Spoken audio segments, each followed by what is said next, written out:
He walked into that building with 15 years of experience in his hands and a mop application in his pocket. And nobody in that lobby had any idea they were looking at the most overqualified janitor in California. If you've ever had to start over from nothing after giving everything you had, this story is going to hit different. Subscribe to the channel if you haven't already, hit that like button, and drop your city or country in the comments below. I want to see how far this story travels. Now stay with me all the way to the end, because what happens inside Argent Holdings is the kind of thing most people never see coming. The letter came on a Thursday. Rowan Hale had been a maintenance supervisor long enough to know when something in a system was about to fail. The slight vibration in a motor running too hot, the hairline fracture in a load-bearing joint that nobody else noticed until it became a problem. He could read the signs in machinery the way some people read weather, but he hadn't read the signs in the company he'd given 15 years of his life to, and that failure sat in his chest like a stone he couldn't swallow. He read the letter twice, standing at the kitchen counter in the gray morning light, still in the clothes he'd slept in. The language was careful and impersonal, the kind of writing that had been reviewed by legal before it ever touched paper. Organizational restructuring. Workforce optimization. We deeply value your contributions. He put the letter down on the counter next to his coffee mug and stood there for a minute without moving. Then he poured the coffee into the sink, rinsed the mug, and set it in the drying rack. That was Rowan. He didn't throw things. He didn't yell. He just moved on to the next task, because there was always a next task, and standing still didn't fix anything.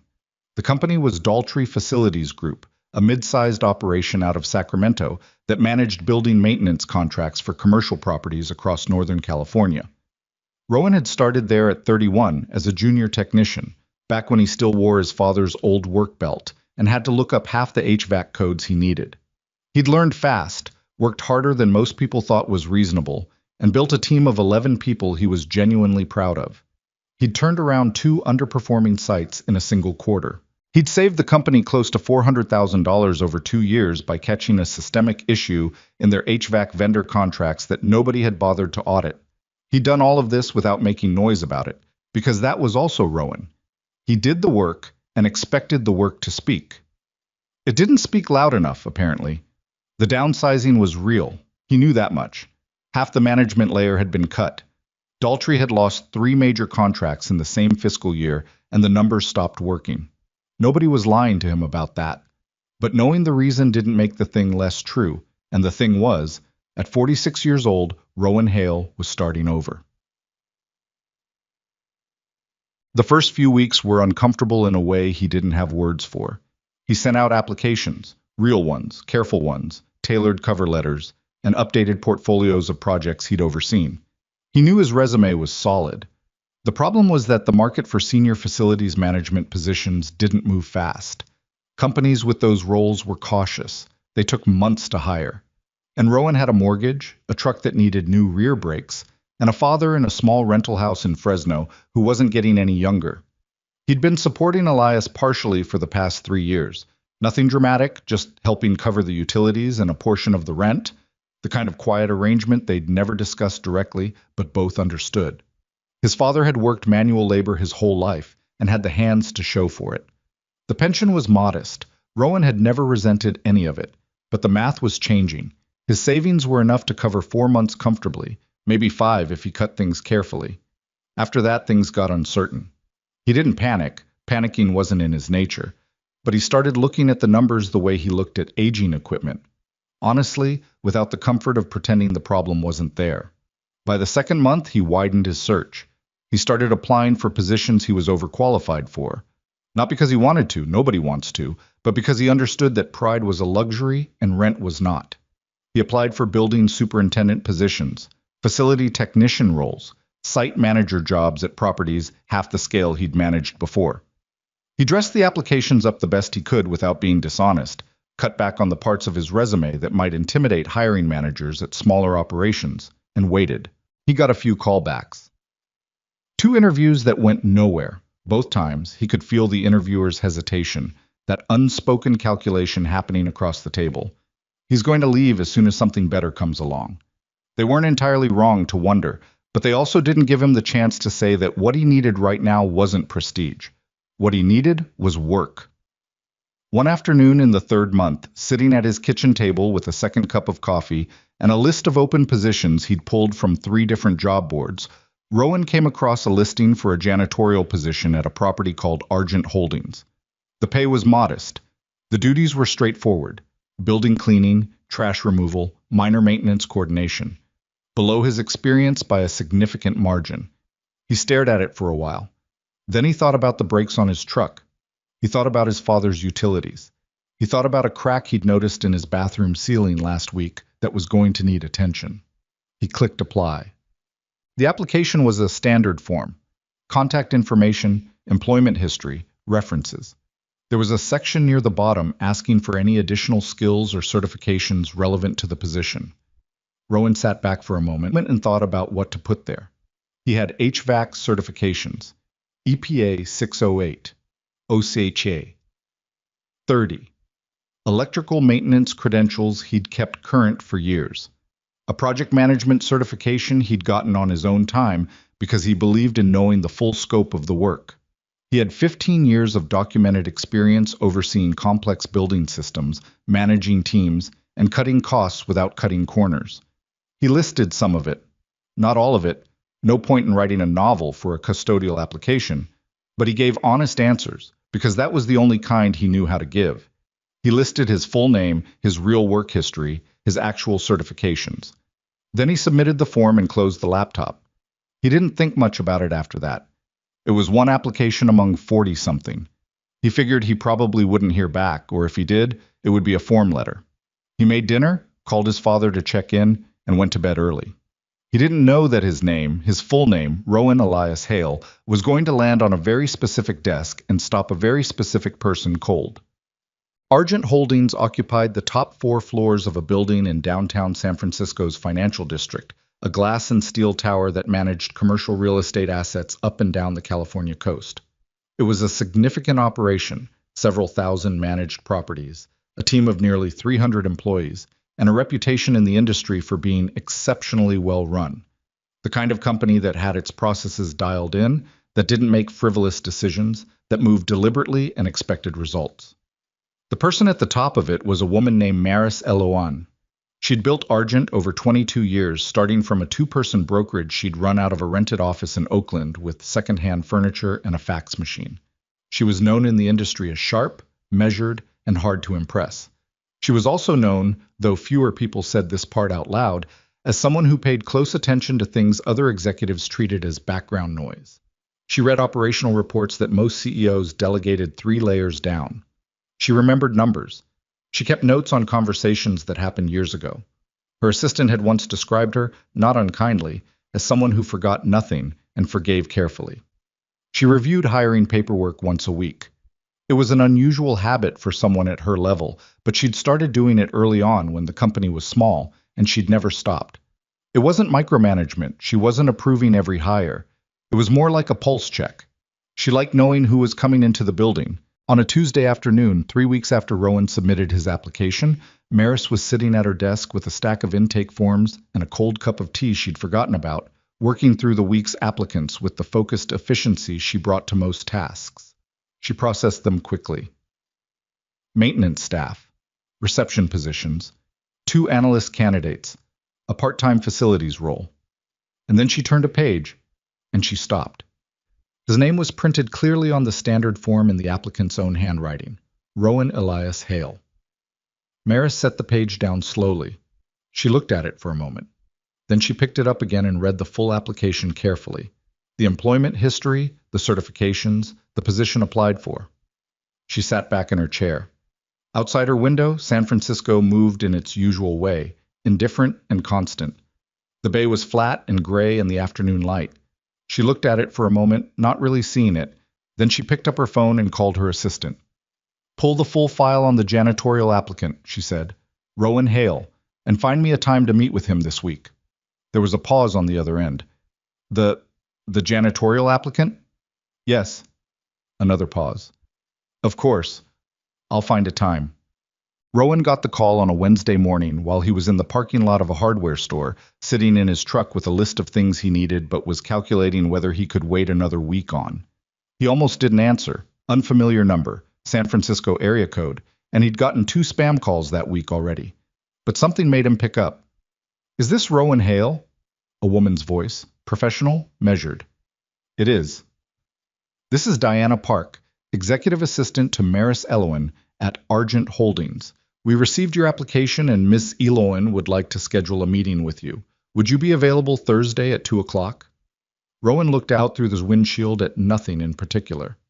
"A meeting," he said, "for the custodial position." A brief pause. "Yes. She'd like to meet you personally." He almost said something about that, about the unusual nature of a CEO personally interviewing a janitor, but he stopped himself. He didn't know the company. Maybe they ran differently. Maybe it was normal there. He wasn't in a position to be particular about it. "Thursday at 2 works," he said. "What's the address?" He wrote it on the back of his hardware store list. After he hung up, he sat in the truck for another minute.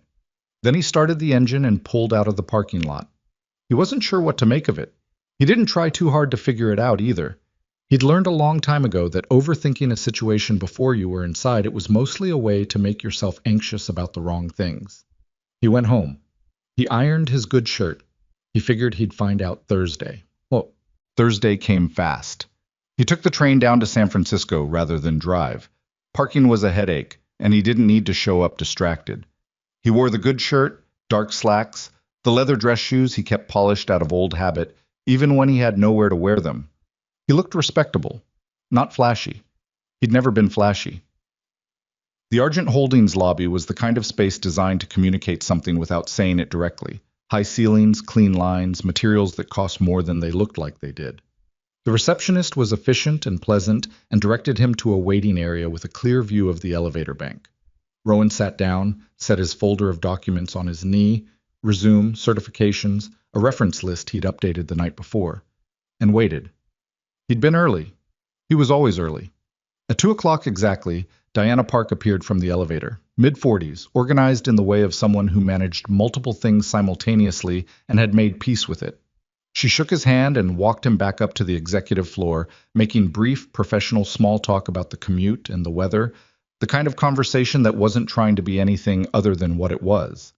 They came out of the elevator into a hallway that was quieter than the floors below. Framed photography on the walls, buildings mostly, urban architecture, black and white. A set of heavy glass doors. Diana pushed one open and gestured him through. "Ms. Eloin will be right in. Can I get you anything? Water? Coffee?" "Water would be great, thank you." She left him in a conference room with a long table and floor-to-ceiling windows looking out over the bay. He set his folder down, put his hands in his lap, and looked at the water. He'd grown up near water. His father had taken him fishing every summer at a reservoir outside Fresno when he was small. Nothing serious, just the two of them, and a cooler, and hours of not saying much. He still found something settling about the sight of it. The door opened behind him. Maris Eloin was not what he'd expected, though he hadn't let himself expect much. She was somewhere in her mid-50s, with the kind of face that had earned its lines and didn't seem bothered by them. She moved with the deliberate ease of someone who hadn't been in a hurry in years because they'd learned that rushing was mostly for other people. She was dressed simply, dark blazer, no jewelry except a watch, and she looked at him the way people look at someone when they're trying to confirm something they already half know. She extended her hand. "Mr. Hale, thank you for coming in." "Thank you for the invitation." He shook it. Firm grip, brief. "I'll be honest, I wasn't entirely sure what to expect." She almost smiled at that. Almost. "Sit down." They both sat. She had a copy of his application in front of her, along with what looked like a printed background on Daltrey Facilities Group. Some research, he guessed, that someone had pulled for her. She didn't open it right away. She just looked at him for a moment with her hands folded on the table. "Your father's name is Elias," she said. It wasn't a question. Rowan went still for just a second. "That's right. Elias Hale, from Fresno." "Yes." Maris looked at the application in front of her, then back at him. Something in her expression had shifted, not softened exactly, but changed, like a door opening a small amount into a room she'd kept shut for a long time.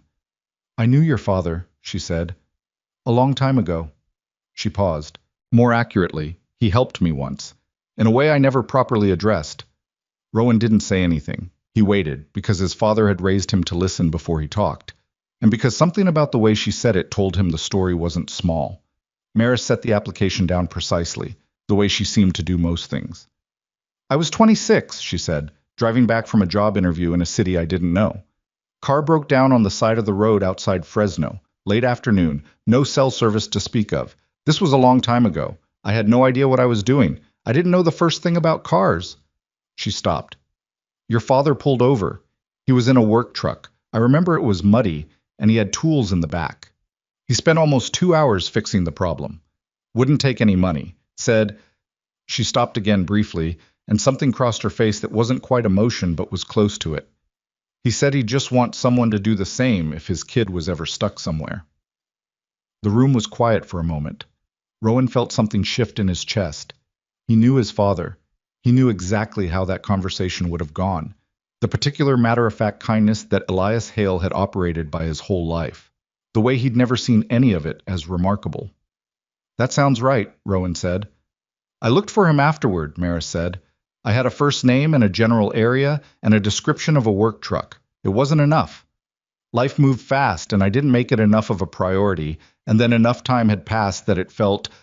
She pressed her lips together briefly.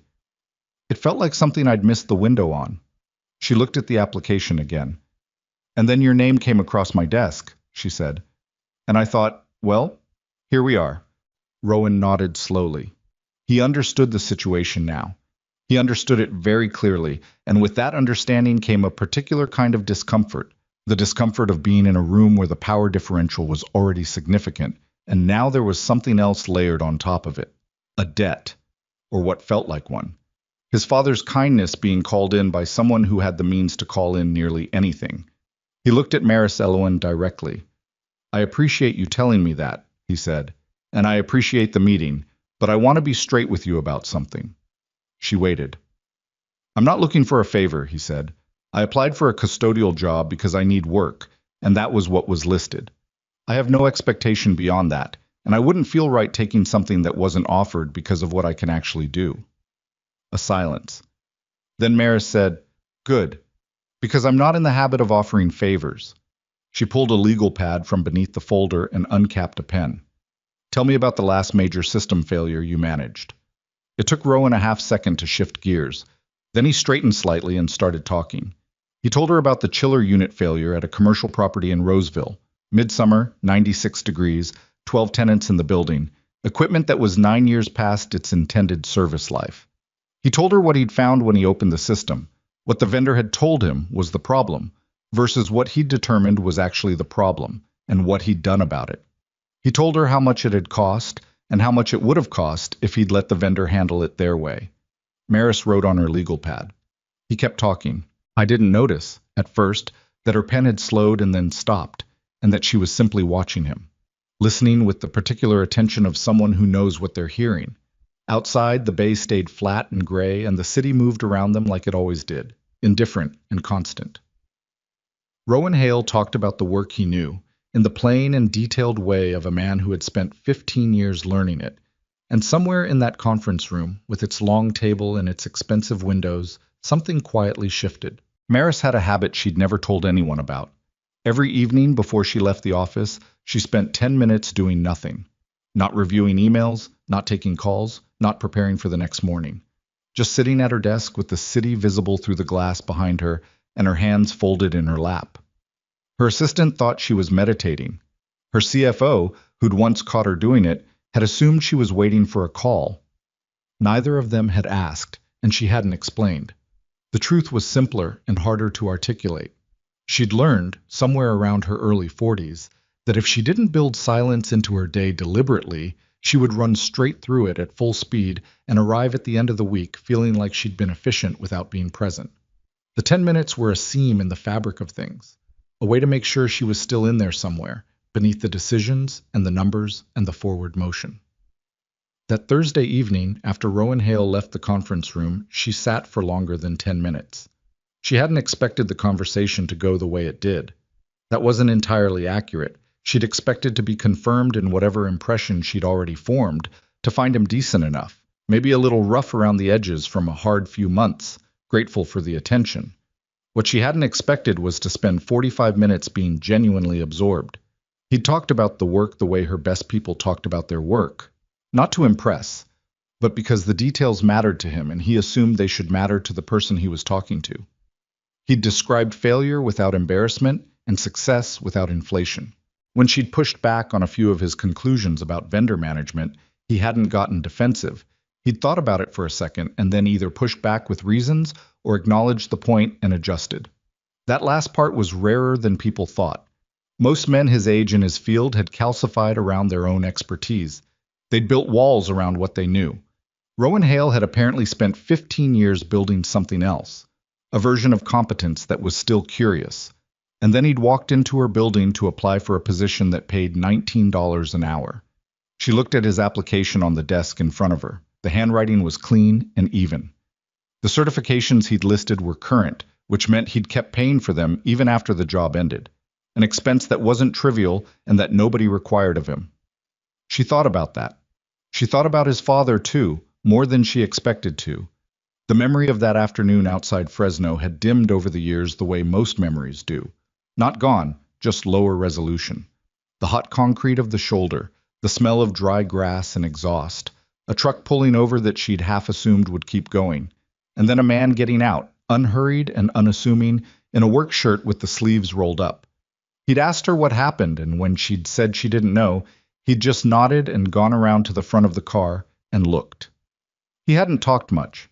Neither had she, partly from relief and partly because she'd been 26 and exhausted from the interview and already running calculations in her head about what a tow truck would cost. But she remembered watching him work. The economy of movement, the lack of performance, the same way the engine problem went from large and mysterious to specific and solvable right in front of her.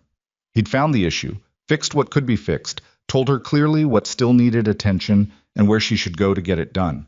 And then he'd said no when she tried to pay him and gotten back in his truck and driven away. She'd thought of him, on and off, for years. Not constantly.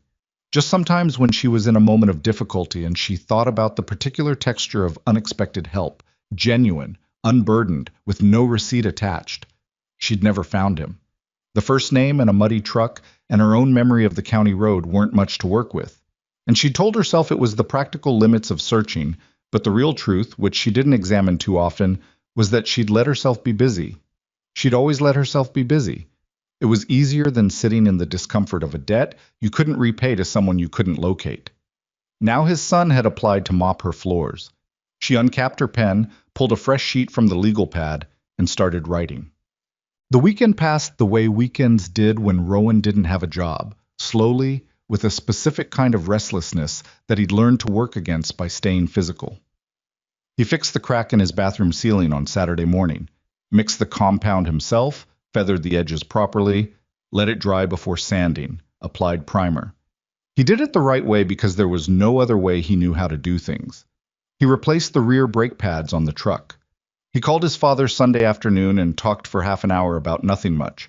A problem Elias was having with his water heater, a neighbor's dog that had gotten into the yard, a baseball game he'd watched on television. "You eat it this week?"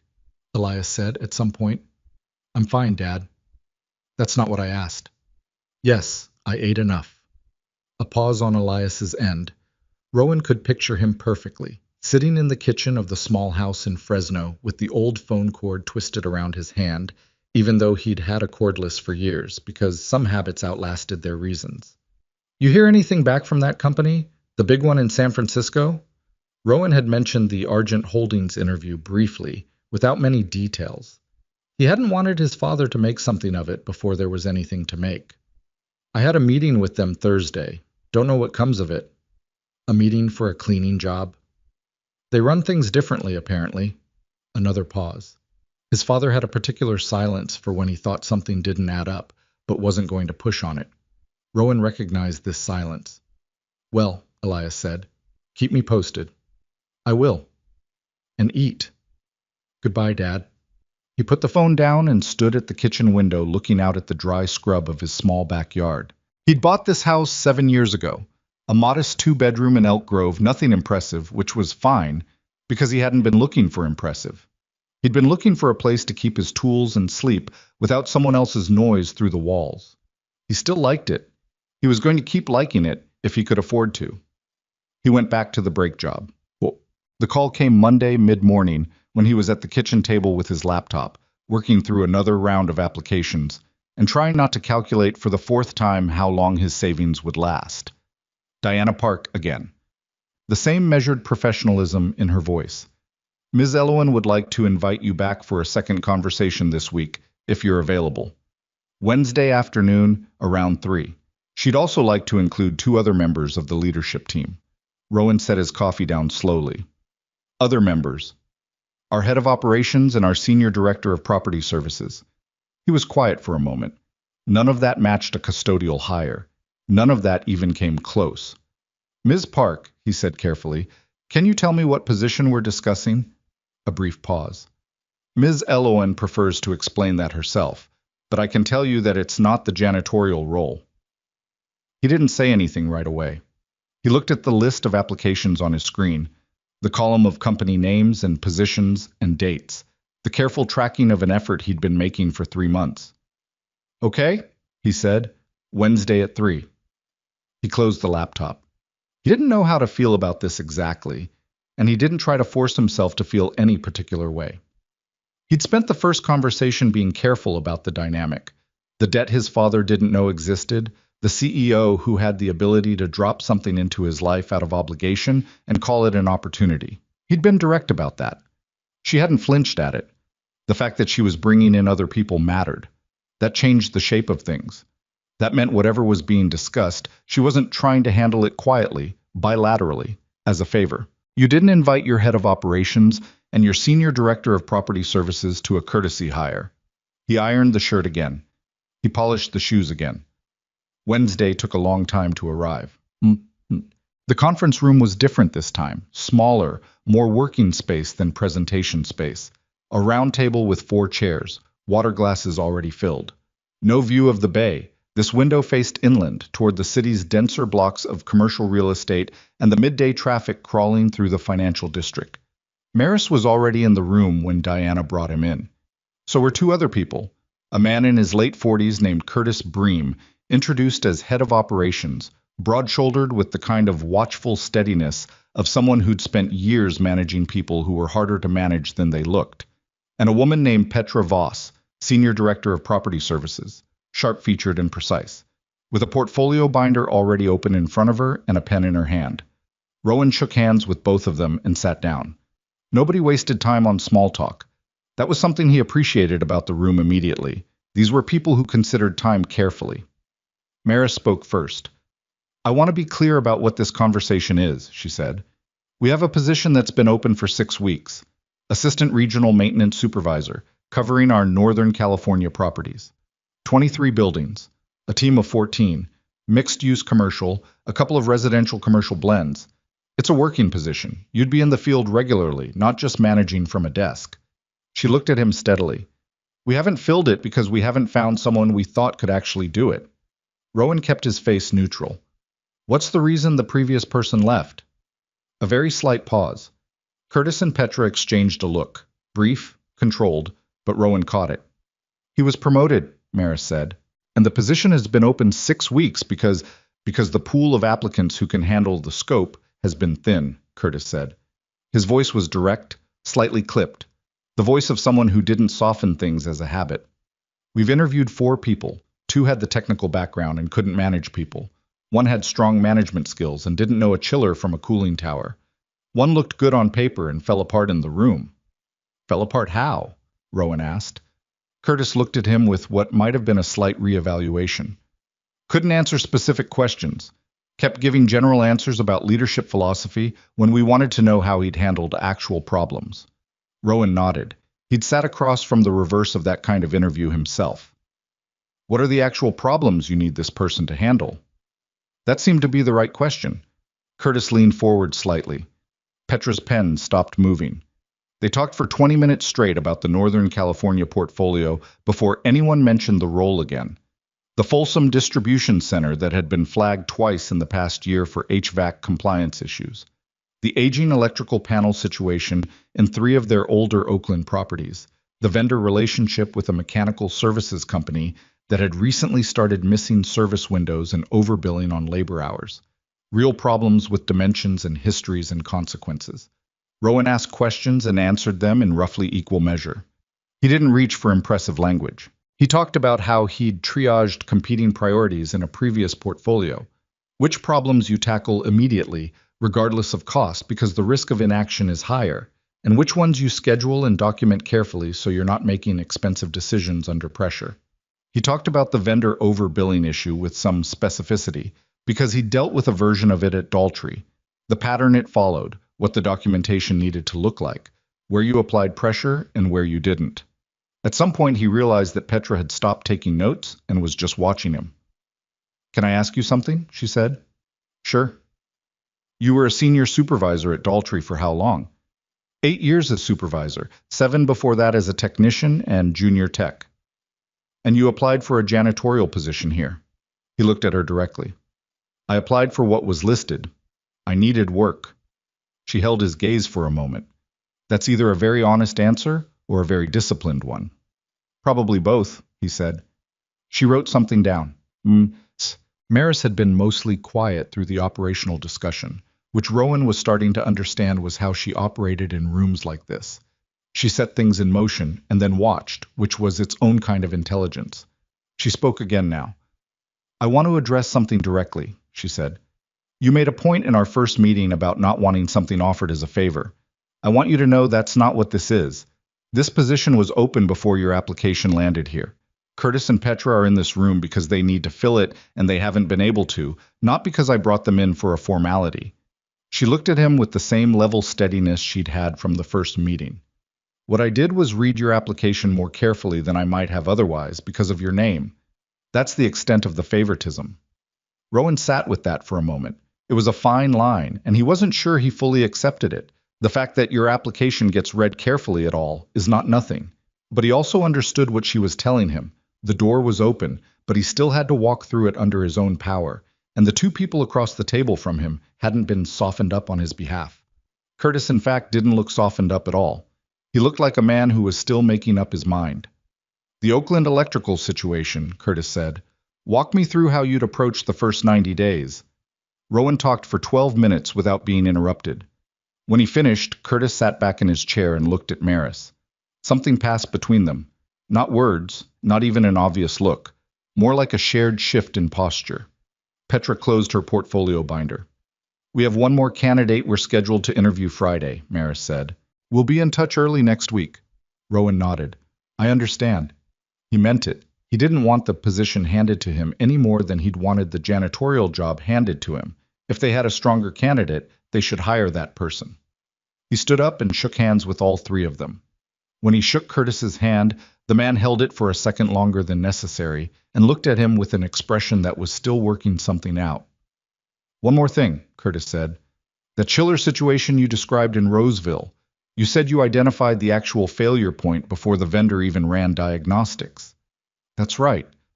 "How?" Rowan thought about it for a second, not because he didn't know the answer, but because he was trying to give the accurate one rather than the tidy one. "The vibration pattern was wrong," he said. "Not the loudest problem, but the one that didn't match the symptom set.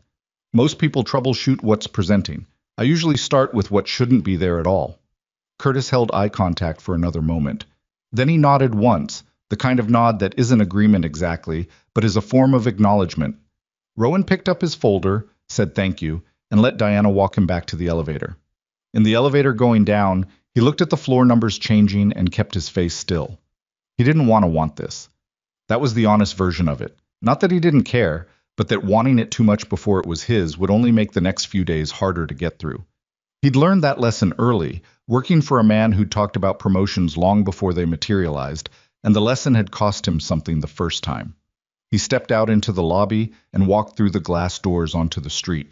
San Francisco was doing what it always did at midday, loud and specific, salt air and exhaust, and the kind of concrete warmth that only comes in pockets and then disappears. He walked 2 blocks to the train station with his hands in his pockets and his folder under his arm. He thought about the Folsom HVAC situation and how he would actually approach it. He couldn't help it. The following Friday passed the way waiting days pass, slowly and with texture. He fixed a fence post that had been leaning since October. He had a conversation with the HR contact at a property management company in Sacramento that went nowhere, politely. He called his father again and did not mention the Wednesday meeting because he still didn't want to make something of it. Elias talked about the water heater again. The repair estimate had come back and he didn't love the number. Send me the quote, Rowan said. Let me look at it. You don't have to do that. I know I don't have to. Send me the quote. A pause. You're not working right now, Ro. I have some money set aside. Send me the quote. His father made a sound that wasn't quite protest and wasn't quite gratitude, which was about as much as Elias Hale expressed of either thing. It's not urgent, he said. I just mentioned it. I know. Send it anyway. After he hung up, he stood in his kitchen for a minute, thinking about his father's hands. The way they looked now, the enlarged knuckles, the scarring across the left palm from a job site accident 20 years ago, the permanent grease line in the creases that no amount of washing had ever fully removed. His father had spent 40-odd years using his hands to fix things for other people, and he'd done it without complaint and without much recognition, and he'd somehow also done it without bitterness, which was the part Rowan had never entirely figured out. The phone rang Monday morning at 9:15. He was on his second cup of coffee and had been awake since 6 because he'd woken up early for no reason that made sense and had been unable to go back to sleep. He picked up before the second ring. It was Diana Park. Miss Eloin asked me to let you know, and I'm also calling on behalf of Curtis Bream and Petra Voss, that they'd like to offer you the Assistant Regional Maintenance Supervisor position. The formal offer letter will come through email today, but they wanted to reach you directly first. He sat at the kitchen table and looked at the mug in front of him. All three of them, he said. This was a group decision. It was. He hadn't expected to feel as much as he did in that moment. It wasn't pure relief. It was more layered than that, more complicated. 3 months of the slow grind of being without work, of recalibrating what he understood about his own value in a market that wasn't responding to him. The Tuesday mornings at the kitchen table with the job board open, the phone calls that went nowhere, the interviews where he'd seen the hesitation in the other person's face. All of it had accumulated into something that he'd been managing with his jaw tight and hadn't fully let himself look at directly. Thank you, he said. Tell them I'll review the letter today. After he hung up, he sat at the table for a few minutes without doing anything. He thought about calling his father. He decided to wait until the letter came and he'd read the terms. He was careful like that. He didn't celebrate things before they were fully real, but he allowed himself for just a moment to feel the specific weight of something that had been pressing on him lifting slightly. Not gone, not finished, but moved. Shifted. The next part of the problem was different in character from the part that had just ended, and that was something. He looked at his phone, then he opened his email and waited for the offer letter. The letter came at 11:40. He read it twice, the same way he'd read the termination letter from Daltrey, carefully, without rushing, looking at the actual language rather than what he hoped it said or feared it said. The compensation was fair, not remarkable, but honest, with a clear path for review at 12 months. The scope matched what Curtis had described. The reporting structure was clear. There was a line about professional development support that he noted but didn't put too much weight on. Things like that were either real or they weren't, and you found out by working there. He accepted the same afternoon, by email, with a short and professional note that said what it needed to say without overselling his enthusiasm. He was grateful. He was ready to work. He'd see them the following Monday. He put the phone down and went outside to check on the fence post. It had settled correctly overnight. He tested the pressure, worked the gate back and forth a few times, checked the footing at the base. The job was done. He walked back inside, washed his hands at the kitchen sink, and stood at the window looking out at the backyard. Then he picked up the phone and called Fresno. Elias answered on the third ring. I got a job, Rowan said. A pause. The San Francisco one? Yeah. Cleaning? No, Rowan said. Not cleaning. Assistant Regional Maintenance Supervisor, 23 properties, 14-person team. The silence on the other end lasted long enough that Rowan would have checked the line if he hadn't known his father. Well, Elias said finally, yeah. That's... Another pause. That's more like it. It is. His father made that sound again, the one that wasn't quite gratitude and wasn't quite pride, but sat somewhere between them, in the specific register of a man who felt things deeply and had never learned any words for it that satisfied him. "Come down this weekend," Elias said. "I'll make something." "You don't have to make something." "I know I don't have to. Come down anyway." Rowan looked out the window at the backyard, the dry grass, the fence post he'd just fixed standing straight again in its footing. "Yeah," he said. "Okay." He had no way of knowing, and wouldn't know for months, that the woman who'd given him the opportunity was sitting in her office at that exact moment, looking at a handwritten note she'd been drafting and crossing out for the better part of a week. A note addressed not to him, but to his father. A note that was harder to write than anything she'd composed in years, because it had no business purpose and no strategy behind it, and no clear outcome. And those were the exact conditions under which Maris Eloan found herself most at a loss. She crossed out another line. Started again. Outside her window, San Francisco kept moving. The bay was a flat sheet of gray-blue under the afternoon clouds, and somewhere in the distance a container ship was making its slow way toward the port, carrying whatever it carried, patient against the current. He drove down to Fresno that Saturday. The drive was 2.5 hours depending on traffic, and Rowan had made it enough times that he didn't need the navigation. He just pointed the truck south on the 99 and let the Central Valley open up around him, the flat agricultural landscape that most people drove through without looking at, and that he'd always found settling in some way he couldn't fully explain. Maybe because it was honest country. It didn't try to be anything other than what it was: fields and irrigation channels, and the occasional water tower, the sky sitting low and pale above the valley floor in the late morning light. He stopped at a fruit stand outside Madera because his father liked the white peaches they sold there, and because it was the kind of thing Elias would never buy for himself. He put 6 in a paper bag and got back on the highway. The house in Fresno was a small rental on a quiet street that had been on the decline for the better part of a decade. Not dangerous, just tired, the kind of neighborhood where the houses were maintained out of stubbornness more than investment. Elias had lived there for 11 years since the house he and Rowan's mother had owned was sold after she died, and the math didn't work on keeping it alone. He'd never complained about the rental. He'd fixed everything that broke himself, painted the trim twice, put in a small vegetable garden along the south-facing fence that produced more tomatoes than one man could reasonably eat. Rowan pulled up and sat in the truck for a moment looking at the house. The garden was still going, a few late-season tomatoes hanging heavy on the wire supports, a row of something leafy he couldn't identify from the truck. His father had been out here recently. The ground around the plants was freshly turned. He grabbed the peaches and went to the door. Elias opened it before he knocked. He always did that. He heard the truck and came to the door, and he'd never once acknowledged doing it, just stood there in the doorway, like he'd simply happened to be there at that moment. He was 71 and looked it in some ways and didn't in others. The same broad-shouldered build that Rowan had inherited, though softer now, the muscle having shifted with age. White hair, close-cropped. The hands, always the hands, which were the biography of a man in a way his face wasn't. He looked at Rowan the way he always did, taking stock, not saying anything yet. "You look thin," he said. "I'm not thin." "Thinner." Rowan handed him the bag of peaches. Elias looked in the bag and then back at his son with an expression that was as close to approval as he regularly got. "Come in," he said. "There's food." There was food.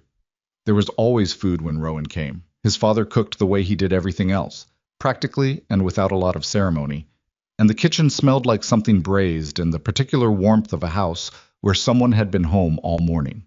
They sat at the kitchen table and ate and talked about nothing critical for a while.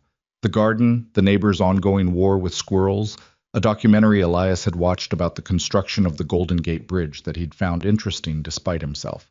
It was only after the plates were cleared and they were sitting with coffee that Elias said, "Tell me about the job." So Rowan told him. Not everything. He left out the part about Maris Eloan and the application and the name recognition because he hadn't decided yet how to frame it, and he didn't want to tell it wrong. He told his father about the position itself, the scope, the portfolio, the team size, the problems he was walking into, the Folsom HVAC situation, the Oakland electrical issues, the vendor relationships that needed restructuring.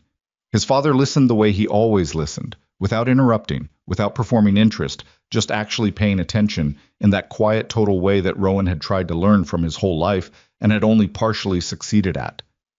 You think you can do it? Elias said when he finished. Yes. That's a bigger portfolio than you had at Daltrey. By about 30%, yes. And a smaller team, which makes it more efficient if it's the right team. Elias turned his coffee mug in a slow circle on the table, a habit, something he did when he was thinking. They know what they're getting? Rowan thought about Curtis Bream's specific questions, Petra Voss closing her binder, the 12 minutes he'd talked about the Oakland electrical situation without being interrupted. Yeah, he said, they know. His father nodded once. The subject was apparently settled. They watched football in the afternoon. Elias had never been a devoted fan, but he watched on Saturdays the way some men do, not out of passion, but out of the comfortable ritual of it. Rowan dozed off somewhere in the second quarter and woke up to find the game had changed and his father had put a blanket on him, which neither of them mentioned. He drove back to Elk Grove in the early evening. The sky over the valley was a dark orange on the western edge, and the headlights of trucks going north and south made a moving river on the highway. He thought about Monday.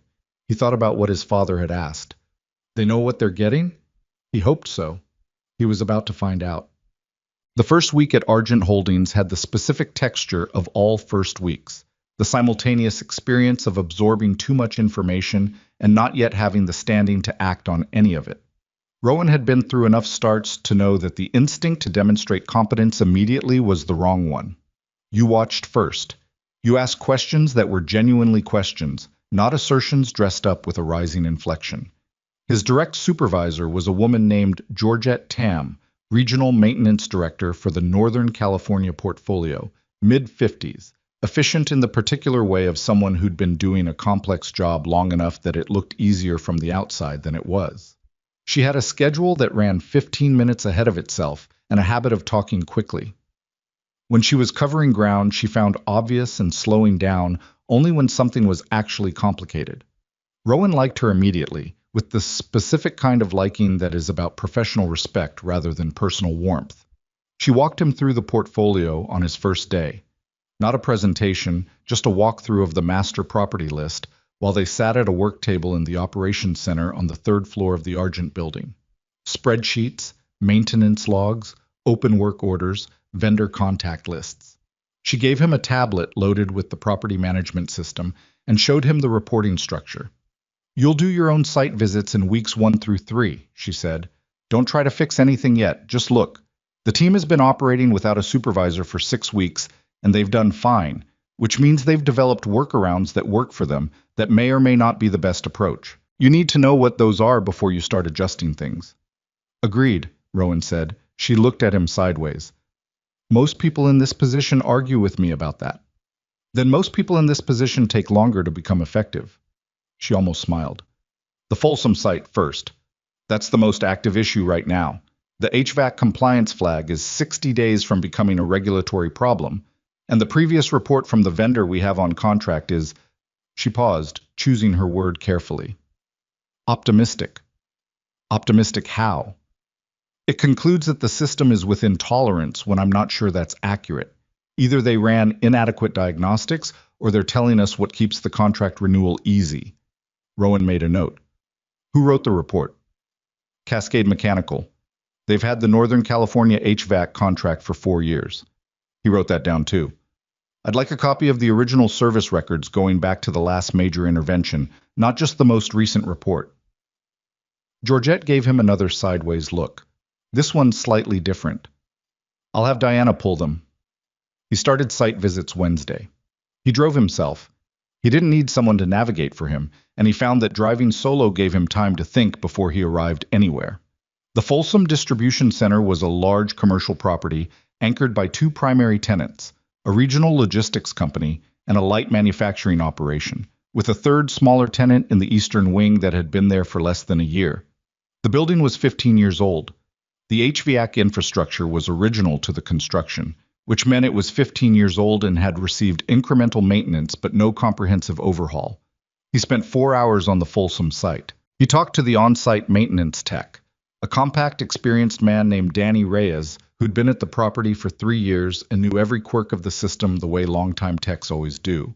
not from documentation, but from accumulated hours of listening and watching and responding. The unit on the east side of the roof has been cycling weird since February, Danny said. They were standing on the roof in the October afternoon heat, which was still significant in Folsom, even in the fall. I wrote it up 3 times. The vendor came out twice and said it was within spec. Who signed off on that? Rowan asked. I don't know. Someone from Cascade, different guy both times. Rowan crouched next to the unit's access panel, which he'd already opened. He wasn't running diagnostics yet. Georgette was right that this week was for looking, but he could see enough without instruments to have concerns. There was scoring on the contactor that was inconsistent with normal wear pattern. The refrigerant lines had fittings that showed signs of repeated access, more recent than the service records would account for. He stood up and looked at Danny. When was the last time someone checked the charge level? Danny frowned. They checked it in the last service visit. It's in the report. I know it's in the report, Rowan said. I'm asking when someone actually checked it. A pause. Danny looked at the unit. I mean, the vendor. Okay, Rowan said, which wasn't agreement, just acknowledgement that he'd heard the answer and it was the answer he'd expected. He took 3 photos of the contactor, scoring with his phone, and made a note on the tablet. I'm going to want to be here when we run independent diagnostics on this one, before we engage Cascade again. Danny looked at him steadily. You think they're not checking it? I think the report says they checked it. I want to see what the numbers look like when someone else checks it. Danny nodded slowly, the nod of a man who'd had the same suspicion and hadn't had the standing to do anything about it. All right, he said. I'll make sure I'm here. The second site visit, in Oakland, was a different kind of problem. There were 3 Argent properties in Oakland within 6 blocks of each other, 2 office buildings and a mixed-use residential commercial structure, all acquired in the same portfolio purchase 7 years earlier. The electrical panels in all 3 had been flagged in a facilities audit 8 months prior. The recommended action in the audit was phased upgrades over 18 months. The first upgrade had been completed on schedule. The second had stalled. Rowan met the Oakland area tech, a younger woman named Sophia Fan, who was 29 and had been doing this work for 6 years and had an impatient, compressed energy that he recognized as the particular frustration of someone who knows what needs to be done and can't get approval to do it. She showed him the panel in the second building without much preamble, unlocked the utility room, opened the panel box, and stood back. He looked at it. He looked for a while. Who approved the delay on the second upgrade? He asked. There was a budget review in July and non-urgent items got pushed. She said it with the careful flatness of someone who has a strong opinion and has learned to present it without the opinion. Who classified this as non-urgent? A pause. I don't know exactly. It came down from above the property level. Who's above the property level on a capital decision like this? Regional, which meant Georgette's predecessor, or Georgette herself. He didn't say that. How old is this wiring? The panel was last fully replaced in 2009. The wiring in the east wing is original to the building. He looked at the wiring. He looked at the load indicators. He thought about the 200 and something people who occupied this building on a normal workday. This isn't non-urgent, he said. No, Sophia said, it's not. He took extensive photos. He pulled the load data going back 2 years on his tablet and stood in the utility room reading it with Sophia beside him, and she didn't hurry him and didn't try to explain what he was reading. She just waited, which told him she'd learned something about patience despite the compressed energy, and that she trusted the data to speak without her having to narrate it. Okay, he said when he was done. I'm going to put this on paper and it's going to say what it needs to say, not what's convenient. Sophia looked at him with something that was cautious, but was also the beginning of something like relief. Is that going to create problems for you? Probably some, he said. That's fine. By the end of his 3rd week, Rowan had visited 17 of the 23 properties. He had a tablet full of notes, a phone full of photos, and a clear picture that was both better and worse than the documents had suggested. Better in that the team was more capable than 6 weeks of leaderless operation might have indicated. The individual techs were, by and large, experienced and honest, and had been doing their best. Worse in that several deferred maintenance issues had been deferred long enough to become something beyond routine, and at least one vendor relationship had the specific shape of a problem that had been allowed to grow because addressing it would have required a difficult conversation. He wrote his first formal report on a Sunday afternoon at his kitchen table, which was where he wrote things that required full attention. He spent 4 hours on it. He was careful to separate observation from conclusion from recommendation, because he'd learned early that mixing those three things was how you wrote a report that nobody trusted. Observation was what he saw. Conclusion was what it meant. Recommendation was what to do about it. You had to earn each one separately, or you had nothing. He sent it to Georgette Monday morning with a note that was straightforward. This is what I found. Happy to discuss any of it. She called him at 10:15. The Cascade section, she said. Yes. You're saying their reports on Folsom are inaccurate. I'm saying the physical evidence at the site is inconsistent with the conclusions in the reports. I'd like to run independent diagnostics before I say anything stronger than that. A pause. Cascade has had this contract for 4 years. They're not a small company. This is going to be a significant thing to put on paper. I know, he said. I also think the Folsom unit is heading toward a failure event, and when it fails, the documentation is going to show that we were told 3 times by the site tech that something was wrong, and the response was 2 vendor visits that concluded everything was fine. Silence on the other end. Give me until Wednesday, Georgette said. I need to loop in Petra before we do anything with Cascade. That's reasonable. And the Oakland Electrical. I'm escalating that myself today. That one doesn't need more review. Good, he said. He put the phone down and looked at the surface of his kitchen table for a moment. He hadn't slept particularly well the night before. Not anxiety exactly, more the particular wakefulness of someone who is holding a lot of information and hasn't yet put it in its final order. He'd lain in the dark at 4 in the morning going through property numbers in his head like a checklist. He got up and poured himself more coffee. Wednesday came and went. Georgette looped in Petra Voss, who had read the full report by Tuesday afternoon and had flagged the Cascade section with comments that were brief and pointed.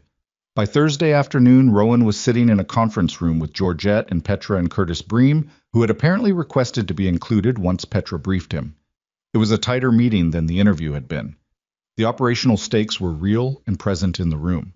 Curtis was looking at the section of the report dealing with Cascade.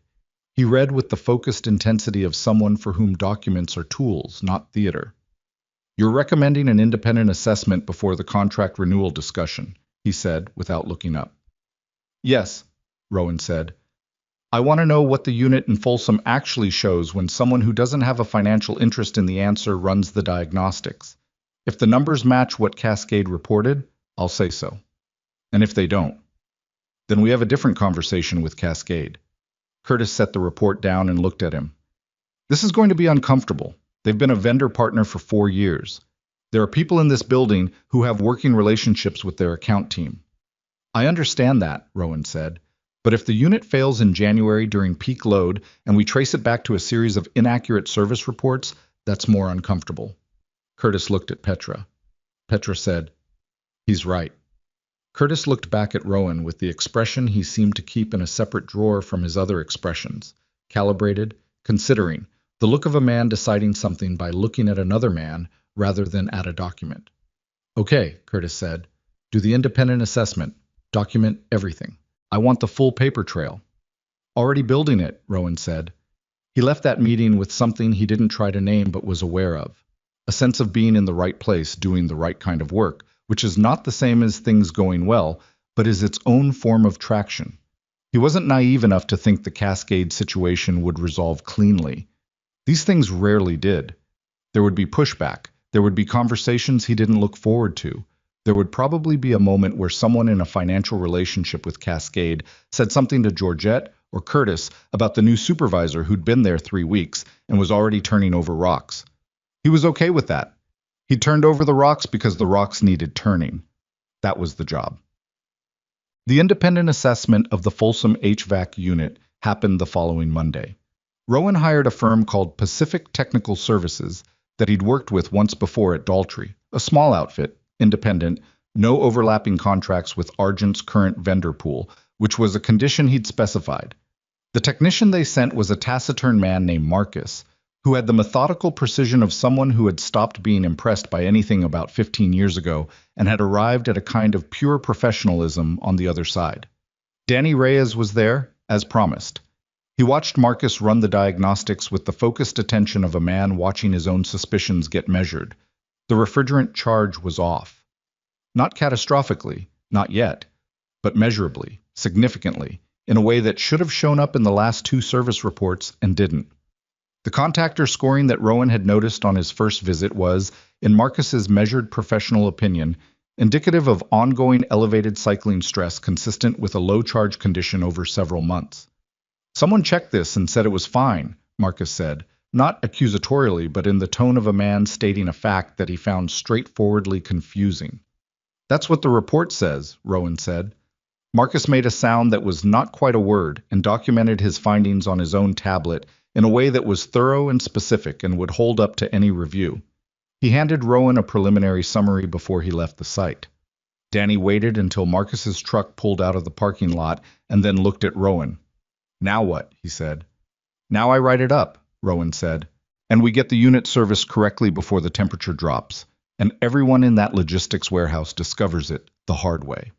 He drove back to San Francisco with the preliminary report on the passenger seat and the specific clarity of someone who had asked a question and gotten an unpleasant but definitive answer. He didn't take pleasure in being right about Cascade. Being right about that meant someone had been cutting corners on a system that 60-some people depended on every working day, and that was not a satisfying thing to have confirmed. But he documented it fully. He documented it because documentation was the only thing that turned a problem into a solvable problem instead of a recurring one. He sent the report to Georgette that evening with a note. Preliminary findings attached. Recommend we schedule the Cascade conversation this week. Also recommend immediate corrective service on the Folsom unit, which I can coordinate with Pacific Technical. Georgette's response came at 9:40 that night, which told him she'd read it the same evening. Agreed on both.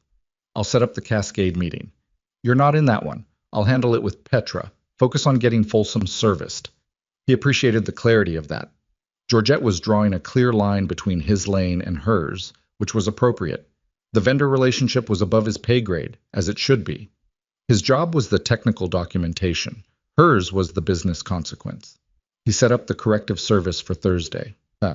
It was Petra who stopped by his workspace on Friday afternoon, a shared open-plan area on the third floor where he'd claimed a corner desk that had good sight lines to the operations board and was close enough to the coffee machine to be practical.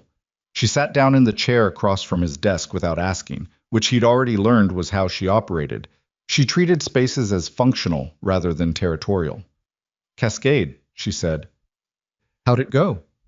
Better and worse than expected. She paused. They didn't dispute the findings. Their account manager actually... She stopped, and something crossed her face that was close to tiredness. He said the technician who wrote those reports was no longer with the company, which could be true. Or convenient, Rowan said. Or convenient. We're putting the renewal on hold pending a full audit of their work across all our sites. That's going to take a few months, and it's not going to be a fun process. Rowan nodded. He'd expected something like that. Petra was looking at him with the same quality of attention she'd had in his interview.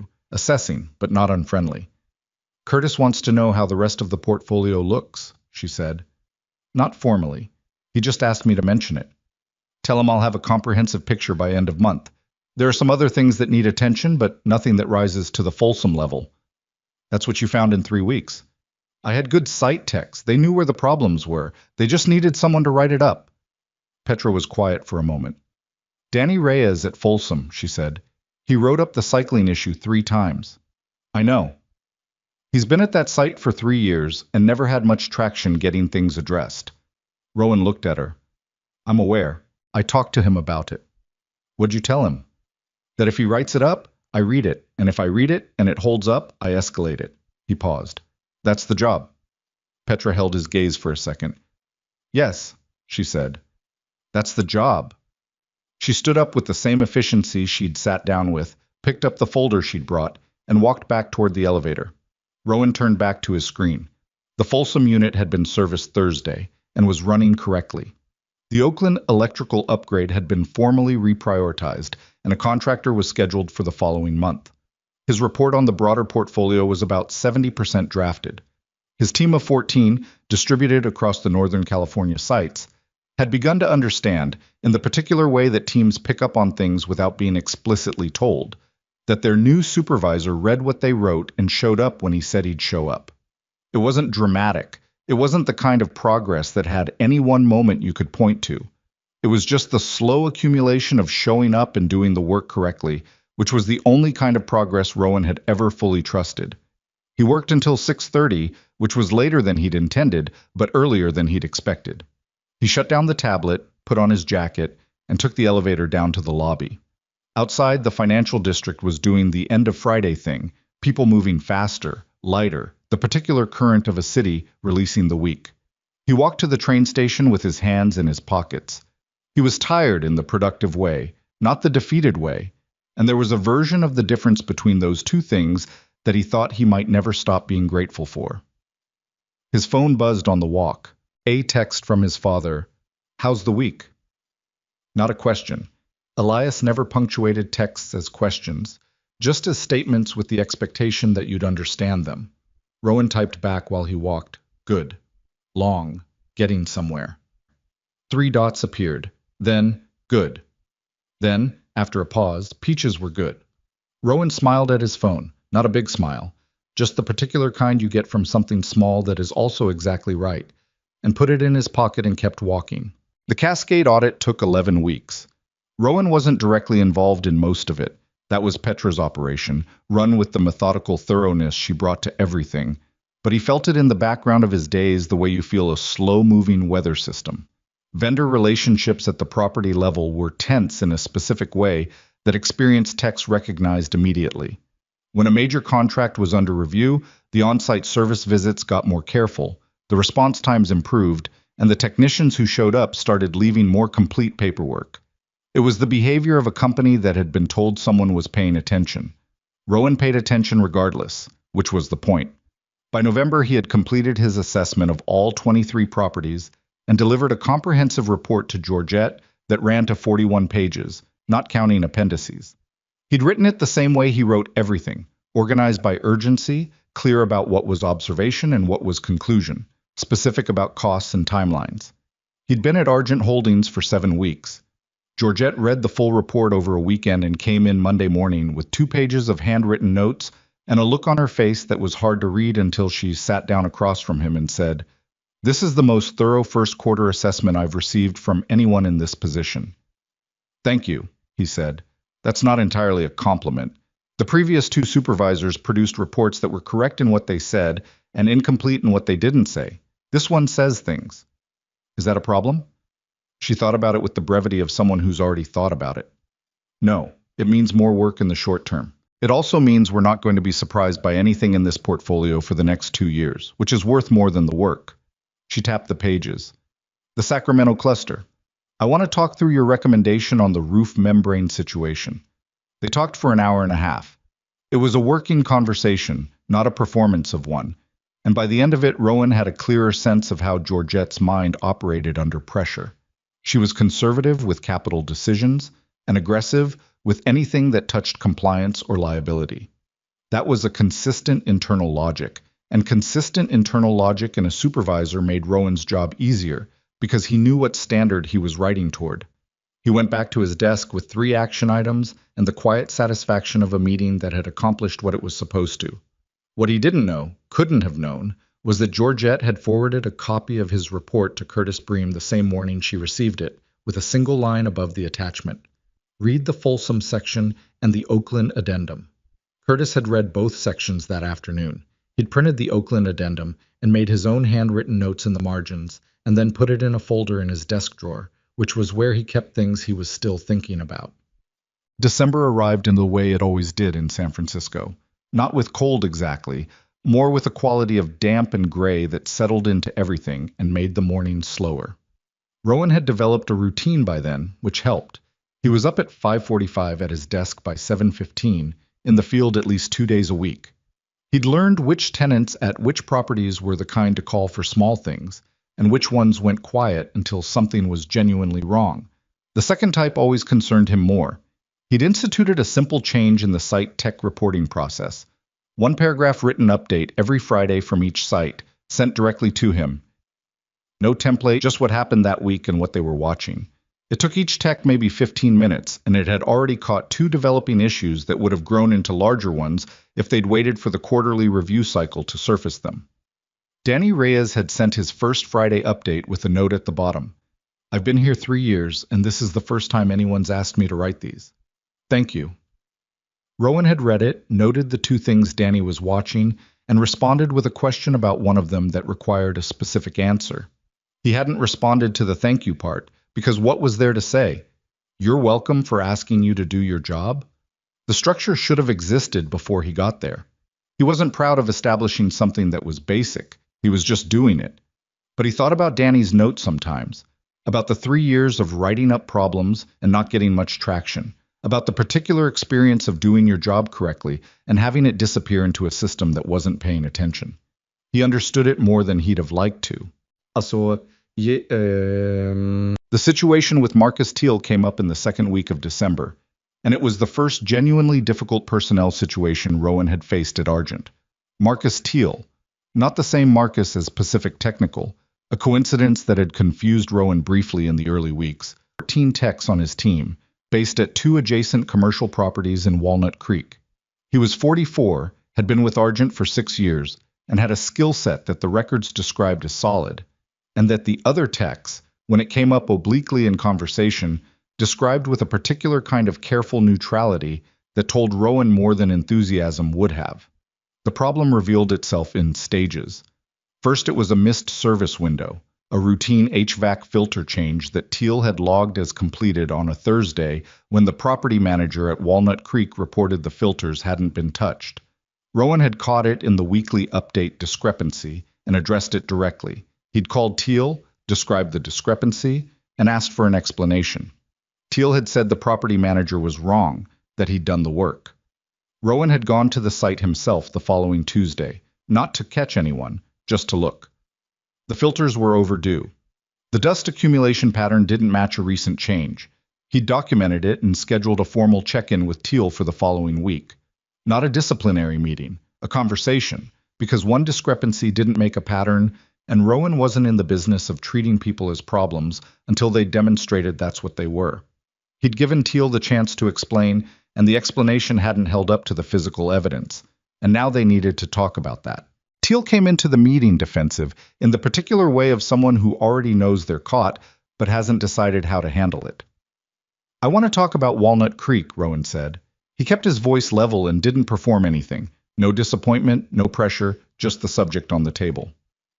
I did that work, Teal said. His jaw was set. Okay, Rowan said. I was out there Tuesday. The filters in the East HVAC bank hadn't been changed recently. The accumulation pattern could mean anything, Teal said. Different tenant activity, different air quality on that side of the building. Marcus, Rowan said. Teal stopped. I'm not here to build a case against you, Rowan said. I'm here because there's a discrepancy in the documentation, and I need to understand what happened. If there's something going on that made it hard to get to the site that week, tell me and we can talk about it. If the schedule is unmanageable, tell me that too. What I can't do is work with documentation that doesn't match physical reality, because when something breaks and someone asks me why we didn't catch it, that documentation is the only thing standing between this team and a very difficult conversation.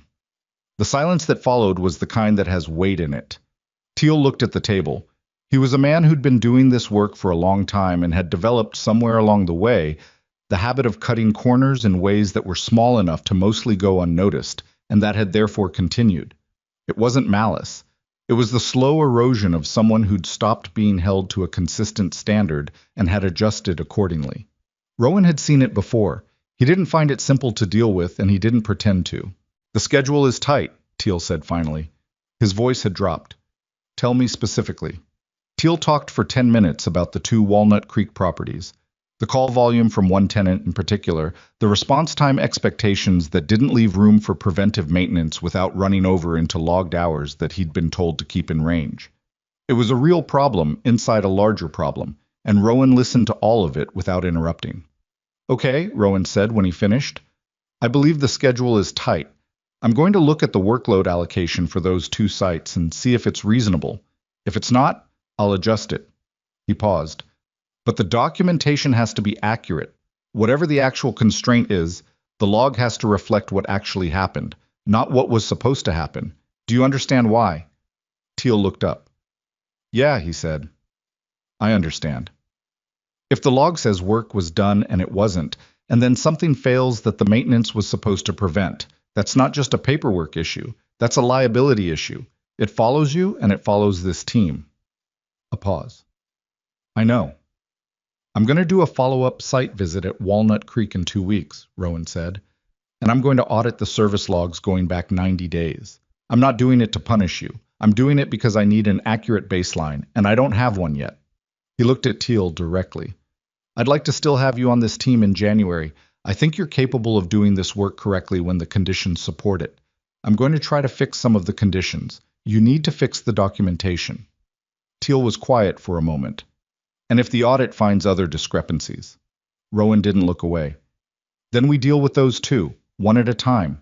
Teal left the meeting without saying much else, and Rowan sat at the table for a few minutes after he was gone. He didn't feel good about it. He never felt good about these conversations. Anyone who claimed to didn't understand what was actually at stake in them. You were telling someone that the way they'd been operating wasn't going to work anymore. And that was true and necessary, and also genuinely hard for the person on the other end of it, regardless of their culpability. He pulled up the Walnut Creek workload allocation on his tablet and started actually looking at the numbers. What he found over the next 2 hours was that Teal had not been lying about the schedule. The two properties had a combined service requirement that, on paper, was manageable for one technician and in practice was not, particularly given one tenant's tendency to generate service calls at a rate that ran about 40% higher than the original estimate. The preventive maintenance windows were being squeezed by reactive call volume, which was a systemic problem, not a personal failing. He adjusted the allocation. He moved one of the Walnut Creek properties to a shared responsibility between Teal and a tech in the adjacent zone who had capacity. He documented his reasoning. Then he wrote up the Teal situation in his HR file with the specificity and even-handedness it required. The discrepancy, the conversation, the mitigating factor of the schedule, the corrective actions taken by both parties. He wasn't covering for Teal. He wasn't prosecuting him either. He was writing down what had actually happened so that whoever looked at it next would have the full picture. That was the discipline of it. You wrote it down accurately whether it was comfortable or not. The Walnut Creek audit found 2 additional documentation discrepancies in the 90-day window. Both were minor. Rowan addressed them in a follow-up conversation with Teal that was shorter and quieter than the first. The schedule adjustment had already taken effect, and Teal, to his credit, seemed to have made a decision about which direction he was going to go. The 2 weeks following the meeting showed accurate logs, completed work orders, and one proactive note about a condensate drain at the smaller property that Teal had flagged and addressed before it became a call. That last part mattered. Anyone could comply under scrutiny. The condensate drain note was something different. It was the behavior of a tech who was paying attention again, who'd remembered that the job had a point beyond the paperwork. Rowan noted it and moved on. He didn't make a thing of it with Teal because Teal didn't need a gold star for doing his job correctly. He needed a sustainable environment to do it in, and that was what Rowan had tried to build. Whether he'd succeeded, only time would show. January brought the Cascade resolution. Petra walked Rowan through it on a Thursday morning in her office, which was smaller than he'd expected for a senior director, efficiently arranged, a single plant on the windowsill that was thriving in defiance of the gray winter light, file binders organized with the precision of someone who'd stopped relying on digital search when physical organization was faster. We audited 18 months of Cascade service records across all Northern California sites, she said. Found documentation inconsistencies on 4 properties in addition to Folsom. Nothing as significant as Folsom, but a pattern. What's their explanation? Personnel turnover in their field team, which may be partially true. She paused with the same careful honesty she'd shown in his interview. We've decided not to renew the contract. We're going to tender competitive bids for the HVAC maintenance work and run a proper evaluation process. Rowan nodded. Timeline? New contract in place by April 1st. You'll be involved in the evaluation. I want your technical input on the bid assessments. Okay. She looked at him for a moment. This started because you spent 4 hours on a roof in Folsom and noticed that the contactor scoring didn't match the service record. It started because Danny Reyes wrote it up 3 times, Rowan said. Petra considered that. Fair. I just had the standing to do something about it. Also fair, she said, but having the standing and using it are different things. He didn't argue with that. He left her office and went back to his desk and opened the bid tender template Georgette had sent him, and he started working through the technical criteria section with the specificity the situation required. The 12-month review arrived faster than it should have, the way time moves when work fills it properly. It was a Tuesday in March, almost exactly 5 months into the role, when Georgette called him into a meeting that had been on the calendar for 2 weeks, labeled simply quarterly check-in. He'd prepared for it the way he prepared for everything, reviewed his documentation, knew his numbers, identified the areas where he thought he'd fallen short so he could address them before they became someone else's conclusion. What he hadn't expected was that Curtis Bream would be in the room. Curtis was sitting to the right of Georgette when Rowan came in, with a folder in front of him and the same calibrated expression he'd had in every interaction Rowan had had with him, watchful, non-committal, until he'd decided something, and then direct. Rowan sat down. Georgette started with the numbers. The Northern California portfolio operating costs were down 4.3% compared to the same period the prior year, which she noted was partially attributable to the Cascade contract renegotiation and partially to preventive maintenance interventions that had avoided 2 reactive repair events, one at Folsom, which everyone in the room understood, and one at a Stockton property where Sophia Fan's counterpart had flagged a roof drainage issue in a Friday update that Rowan had escalated before the winter rains arrived. Tenant satisfaction scores are up on 7 of the properties with consistent site tech coverage, she continued. 3 sites are neutral. 2 are down, both of which are in active transition situations. She went through 3 more metrics with the same even-handedness, things that had improved, things that were still in process, 2 things that hadn't worked the way he'd intended. The Friday update system had a compliance gap at 2 sites where the techs were inconsistent about sending them, which she named directly and which Rowan acknowledged he hadn't fully resolved. Then she stopped and looked at Curtis. Curtis opened his folder. He looked at Rowan with the expression that still made Rowan feel slightly like he was being tested, which he suspected was intentional. I want to talk about the Teal situation, Curtis said. Rowan kept his face neutral. He'd documented the whole thing and had no reason to expect ambush, but personnel situations and reviews were always the variable you couldn't fully control. You found a documentation discrepancy, Curtis said. You investigated it, addressed it directly with the employee, identified a systemic schedule problem that was contributing to the behavior, corrected the schedule, and followed up. The employee's performance since then has been, he glanced at the folder, acceptable, trending toward solid. Yes, Rowan said. You could have built a termination case, Curtis said. The discrepancies were documented. HR would have supported it. I know. Why didn't you? Rowan looked at him directly. Because the problem wasn't only Marcus Teal. The schedule was genuinely unmanageable. Removing him and hiring someone new into the same schedule would have produced the same result, and I'd have lost 6 years of site-specific knowledge in the process. He paused. He made a bad call and developed a bad habit because the environment let him. Change the environment, address the habit directly, see if the person adjusts. If he doesn't, then you have a termination case with clean documentation. Curtis held his gaze for a long moment. And if he'd continued after the conversation, then I'd have built the termination case. Curtis looked at Georgette briefly. Something passed between them that Rowan didn't try to interpret. Curtis closed the folder. We're going to adjust your title, Curtis said. Effective April 1st, Regional Maintenance Supervisor. The assistant prefix is coming off. Rowan heard it. He took a moment before he said anything because he wanted to be sure his response was the right one and not a performed version of the right one. Is this tied to the Cascade outcome? He said. Curtis almost smiled. Not quite, but close. It's tied to 5 months of work product and one specific personnel situation that told us more about your judgment than your technical skills did. He paused. The Cascade outcome helped. I want to make sure the promotion is earned, Rowan said, not accelerated. It's earned, Georgette said. She said it with the brevity of someone stating a fact they've already established internally. The scope increase is real. Georgette will walk you through the additional responsibilities. There are 6 more properties coming into the Northern California portfolio in Q2. From the Hartwell acquisition? Curtis raised an eyebrow slightly. You've been following that. It came up in a trade publication, and the property types matched our existing portfolio. I thought it was probably relevant. A moment of quiet. Then Curtis said, Yes, from the Hartwell acquisition. 29 properties total by June. Rowan did the arithmetic on the team implications and didn't say it out loud, but he made a note. He called his father that evening from the parking garage under the Argent building, sitting in his truck with the engine running for the heat. Elias answered on the second ring, which was unusual. He was typically a third-ring man. Hey, Rowan said, you near the phone? I'm always near the phone. How's the water heater? Rowan, I'm getting to it. Then get to it. He told his father about the promotion.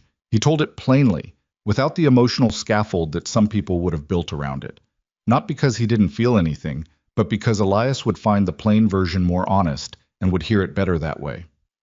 His father was quiet for a moment. A long moment. Regional supervisor, Elias said. Yes. 29 properties. By summer, yes. Another pause. Rowan could picture him in the kitchen, the coffee mug, the cord wrapped around his hand. You happy there? Elias said. It was such a specific question in such a specific moment that it caught Rowan slightly off guard. His father didn't ask that often, not because he didn't care, but because he came from a generation that treated happiness as something you found incidentally while doing work that mattered, not something you pursued directly. Rowan thought about it honestly. The Friday updates from his texts, the Folsom roof in the October afternoon, the teal conversation and the condensate drain note, the 37-page report that Georgette had called the most thorough she'd received, the specific quality of tiredness he drove home with most evenings. Yeah, he said. I am. Good, his father said. And that was that. They talked for another 10 minutes about nothing in particular. The garden, the water heater quote that Rowan had reviewed and called lowball and had referred his father to a different contractor. A book his father had gotten from the library that he'd started and wasn't sure about yet. After they hung up, Rowan sat in the truck for a moment with the parking garage concrete visible in his headlights and the San Francisco night sounds muffled by the structure around him. He thought about the day he'd sat at his kitchen table in Elk Grove and clicked apply on a janitorial listing. He thought about it with the clear-eyed honesty he tried to apply to most things. There was nothing romantic about that moment, nothing to reframe as resilience or wisdom. It had been a man running out of options and doing the practical next thing. That was all. But the practical next thing had landed him in a room with people who ran a real operation and had real problems that needed real solutions, and he'd been able to provide those, and they'd recognized it and responded accordingly. That was also all. No more and no less. He put the truck in drive and pulled out of the garage into the San Francisco night, which was doing what it always did. Its specific damp and indifferent thing, the fog already starting to come in from the bay, the streets wet and reflecting the streetlights back at themselves. He drove north toward the bridge and then east toward home, and he thought about 29 properties and what the team structure would need to look like. And he thought about Danny Reyes at Folsom and whether the Friday update system was going to hold up under expanded coverage. And he thought about the HVAC vendor evaluation process that was still ongoing and the 2 remaining bids he hadn't finished reviewing. He thought about the work, the way he always thought about the work, because the work was always the next thing, and the next thing was always there. What he didn't think about, not that evening, not yet, was the letter. Maris had finally finished it sometime in late January, after 6 weeks of drafts that she'd thrown away. She'd sent it by postal mail because email felt wrong for what it was. A letter to a man in Fresno she'd never met, written by a woman in her mid-50s who'd been carrying a 20-year-old debt she couldn't quantify and had finally decided that carrying it was worse than saying so. She didn't know whether Elias Hale would remember the afternoon she was writing about. She didn't know whether the letter would mean anything to him. She'd written it anyway because it needed to be written, and because she'd learned something in the past year about the cost of leaving things unsaid. The letter had been sitting on Elias Hale's kitchen table for 6 weeks. He hadn't told his son about it. Elias Hale had read the letter 4 times. The first time he'd read it standing at the kitchen counter with his coat still on, having picked it up from the stack of mail without looking at the return address, expecting a utility statement or something from the county. He'd gotten 3 lines in and stopped, and then started again from the beginning. He'd stood there for a long time after he finished, Still in his coat, the mail scattered on the counter around him. The second and third readings happened that same evening, at the kitchen table, with his glasses on and the overhead light because the afternoon had gone while he wasn't paying attention. He read it slowly both times, the way you read something when you're trying to make sure you're understanding it correctly and not projecting what you expect onto what's actually there. The fourth reading was a week later, on a Sunday morning, because he'd found himself thinking about it at odd moments, while he was in the garden, while he was watching the news, while he was trying to sleep, and he wanted to make sure his memory of it matched the actual words. It did. The letter was handwritten, which he'd noticed immediately. 4 pages, on plain cream-colored stationery, in a hand that was precise without being formal. The writing of someone who was accustomed to communicating carefully, but had chosen not to hide behind that precision here.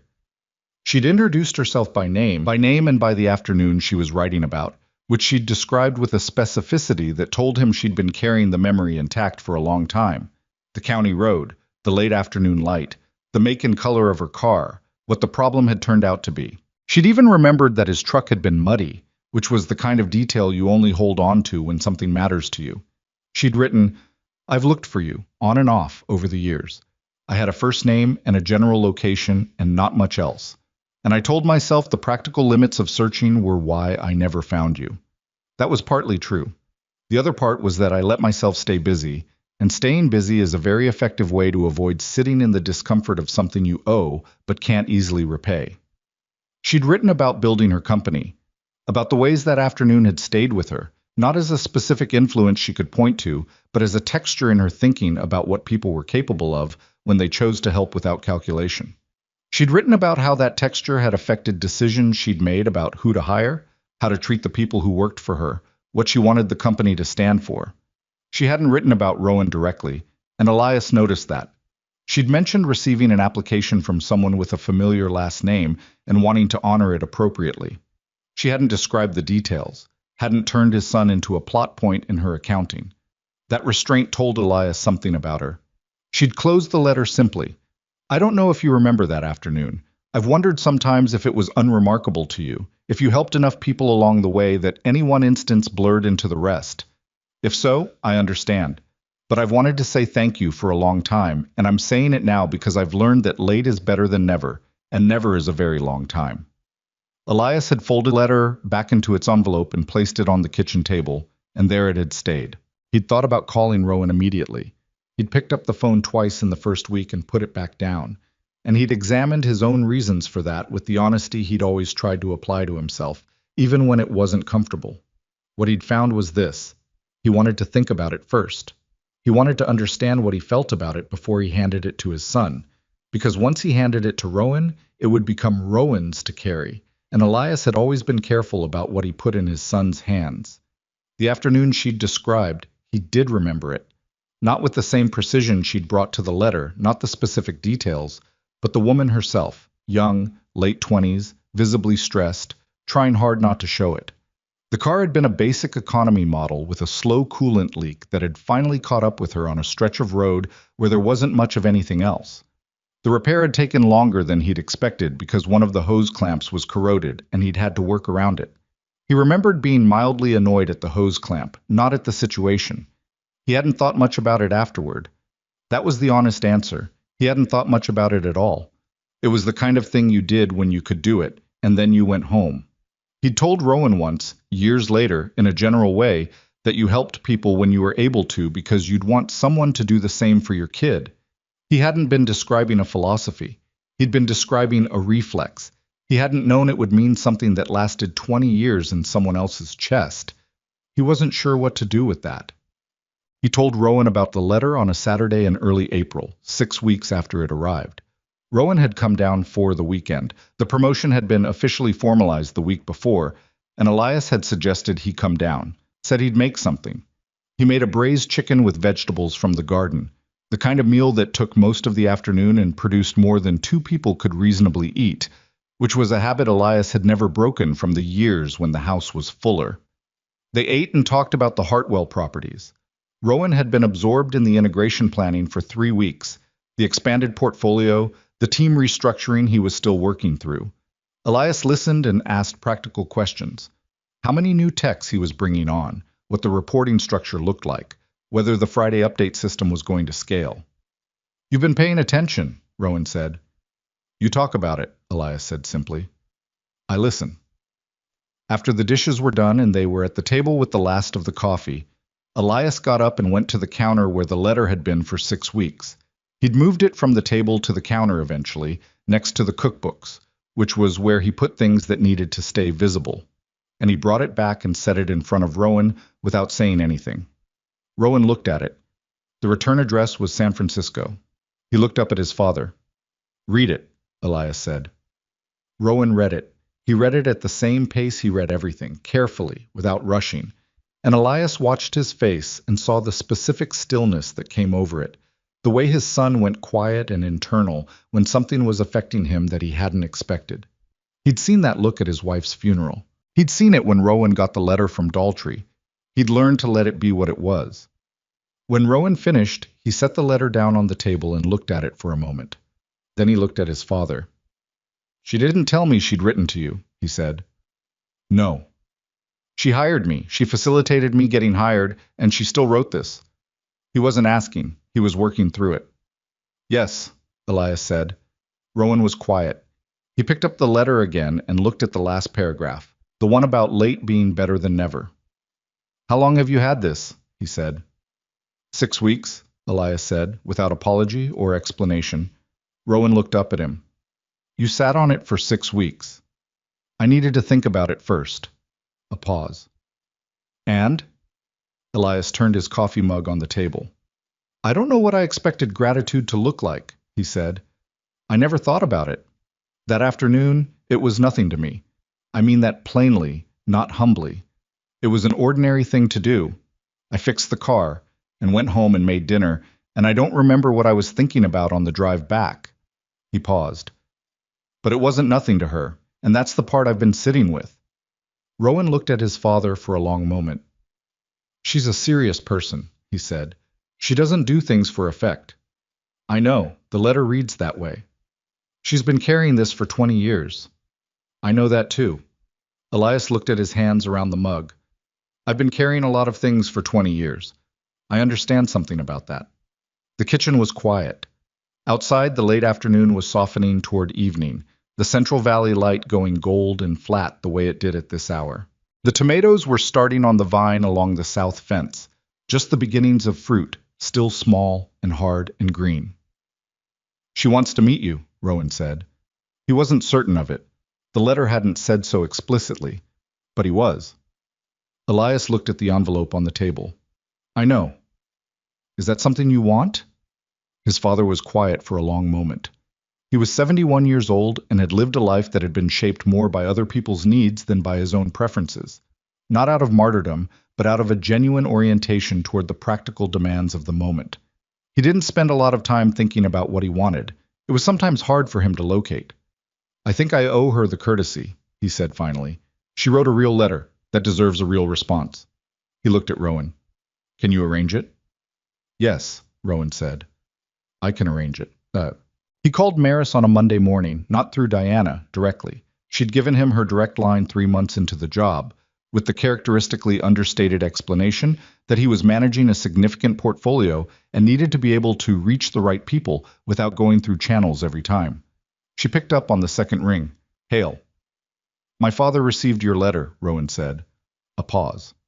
Not a long one, but present. "I wasn't sure whether he'd tell you. He told me Saturday. How is he?" The question surprised him slightly.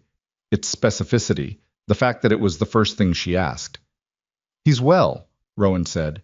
"He has a garden. He's working through a library book he hasn't decided about yet." Something in the silence felt like she was smiling, though he couldn't be certain. "He wants to meet," Rowan said. "That's what I'm calling about. He didn't say it exactly, but he wanted me to arrange it if it was something you were interested in."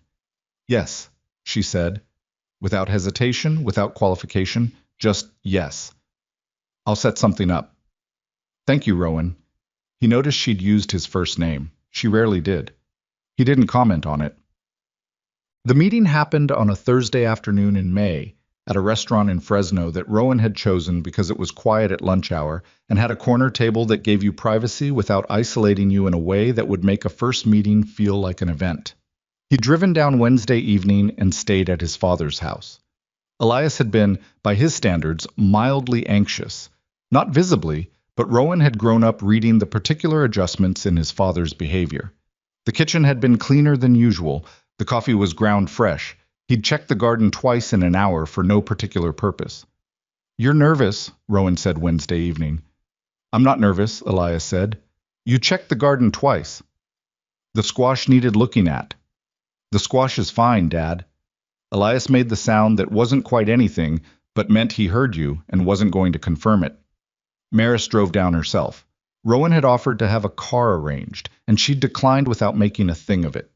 She arrived at the restaurant 2 minutes early, which told Rowan something he already understood about her, and she was dressed simply, no signals being sent, nothing that announced who she was.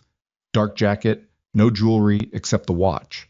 She looked the same as she always did, which was the appearance of someone who'd stopped performing composed and had just become it. She stood up when Elias came in. Rowan watched his father walk across the restaurant, and he saw Maris watching too, and he saw the moment she recognized something. Not the specific memory of a muddy truck and a corroded hose clamp, but something in the way Elias moved, the unhurried particular economy of a man who'd spent his life being physically useful and carried it in his body even now that he was 71. Elias stopped at the table and looked at her. "Ms. Elowen," he said, "Mr. Hale." She extended her hand and he shook it, and there was a moment between them, brief, specific, the particular weight of two people who had been significant to each other in an asymmetrical and uncompleted way for 20 years, and were now standing in the same room for the first time. "Sit down," Elias said, which was what he said to everyone because he was more comfortable when people were seated and the situation felt domestic rather than formal. They sat. Rowan sat across from both of them and was, for the duration of this particular meeting, not a regional maintenance supervisor and not a son who'd been through a hard 3 months and come out the other side. He was just a person watching two other people try to locate each other across a gap that time had made complicated.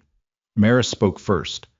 "I wasn't sure whether writing was the right thing to do," she said. "I went back and forth about it for longer than I should have." "I'm glad you did," Elias said. He said it plainly. His father had always had the ability to say simple things without making them smaller than they were. "I want to ask you something," Maris said, "and I want you to answer honestly rather than politely."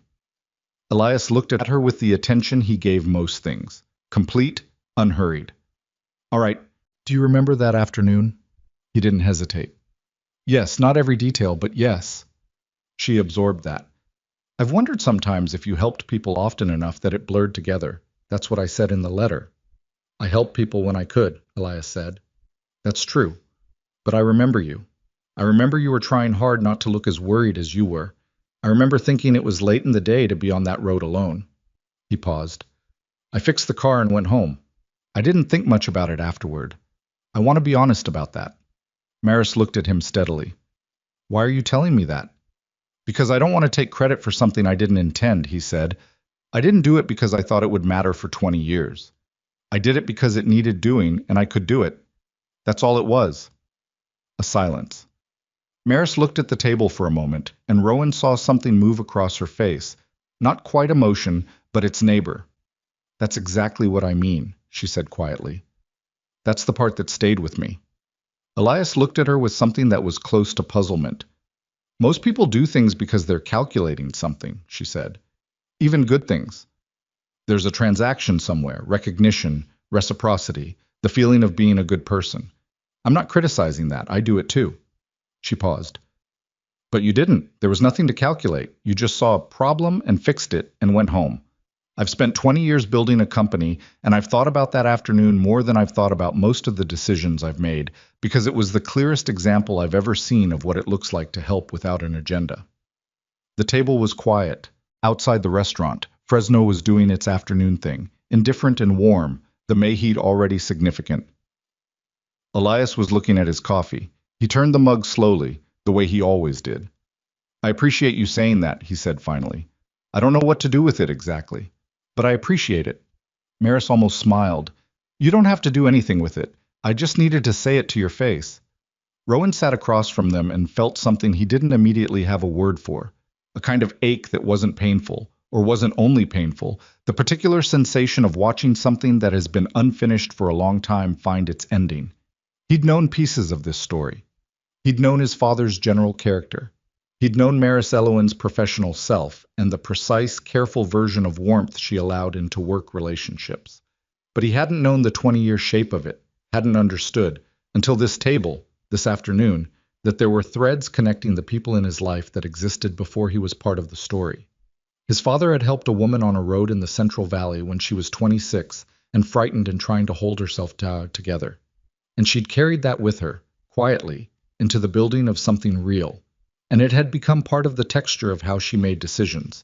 And one of those decisions had been to look more carefully at an application that bore a familiar name, and that careful look had given Rowan a room to walk into where his work could be seen for what it was. None of it was magic. None of it was the clean causality of a parable where one good deed produces one proportional reward. It was more tangled and more human than that. A reflex, a memory, a debt that couldn't be quantified, a name on a form, a conference room, 12 minutes of talking about electrical panels. The chain of it was visible only in retrospect, and in retrospect it looked like more than it had felt like in any individual moment. That was, Rowan thought, probably how most things worked. You couldn't see the shape of it while you were living it. They stayed at the table for 2 hours. The conversation moved, the way good conversations between strangers do when the initial weight has been handled, from the specific and charged toward the general and easier. Maris asked Elias about the garden, genuinely, and he told her about the tomatoes and the squash situation and the ongoing problem with squirrels that he'd been losing for 3 years. She laughed at that, a real laugh, shorter than it might have been, but real. Elias asked about the company, about what it looked like now versus what she'd imagined when she started it.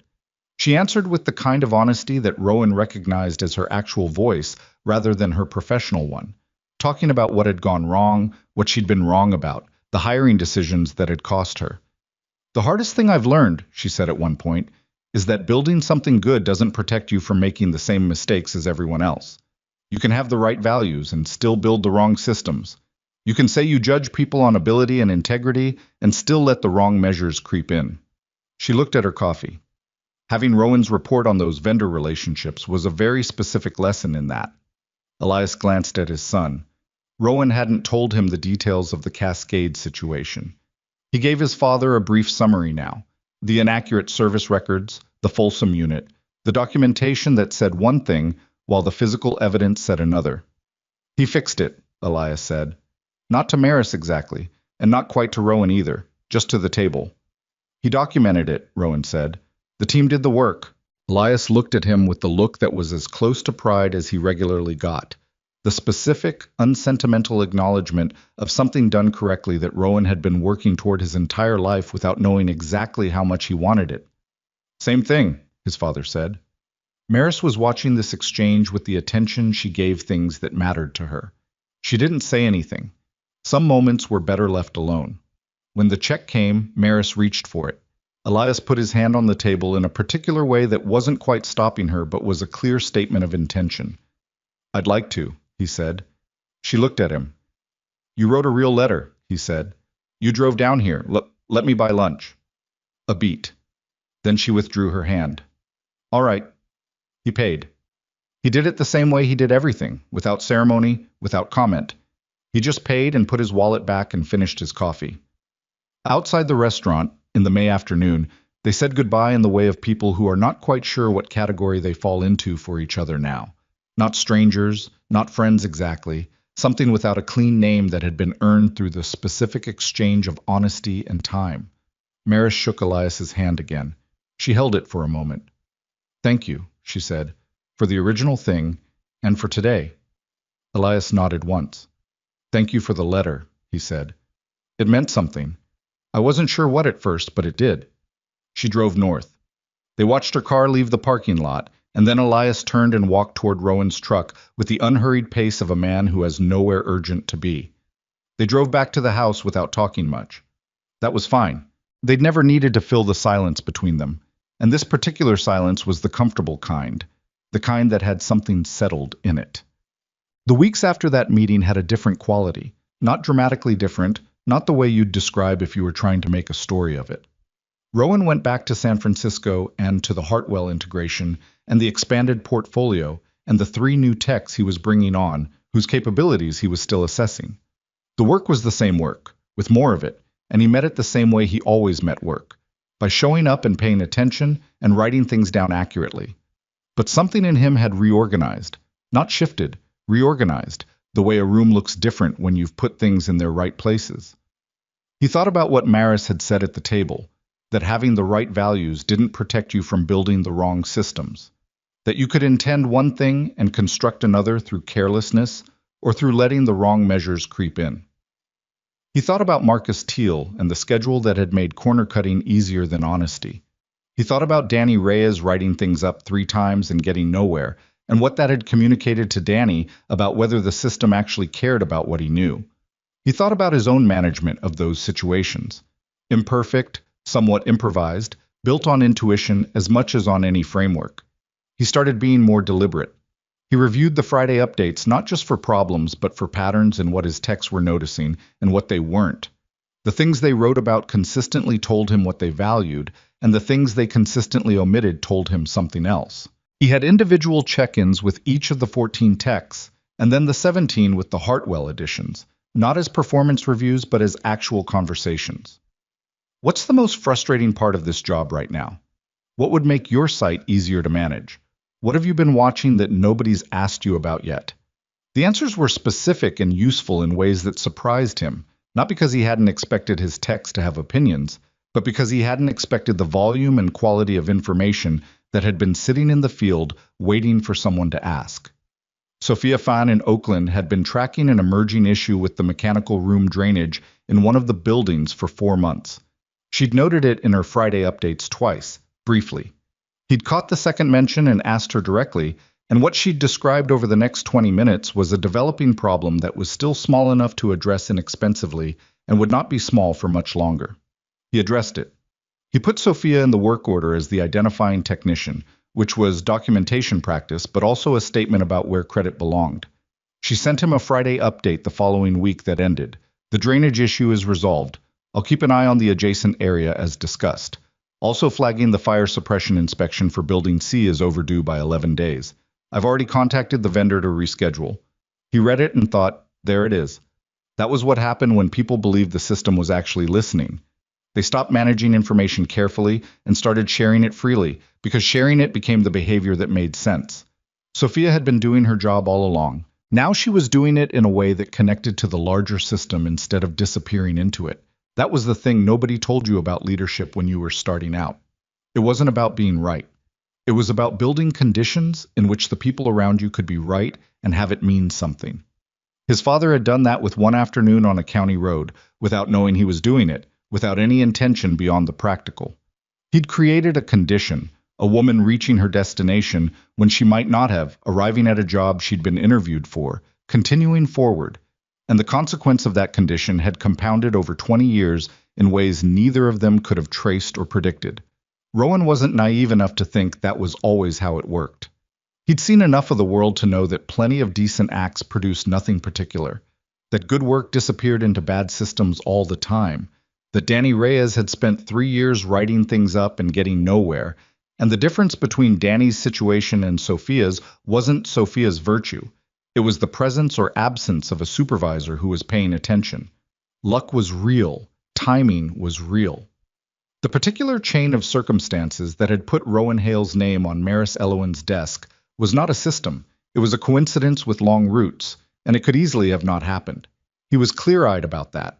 But the other thing was also true, and he held both things at once the way honest people hold contradictions.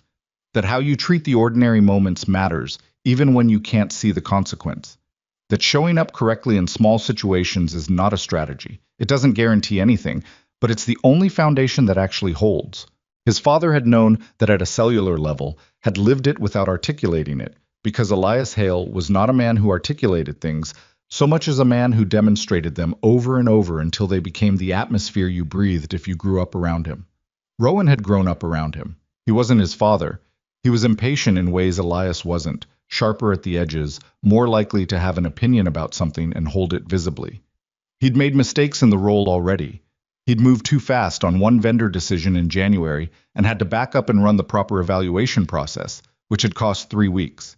He'd misread a conflict between two of the Hartwell techs and let it go longer than he should have before addressing it directly.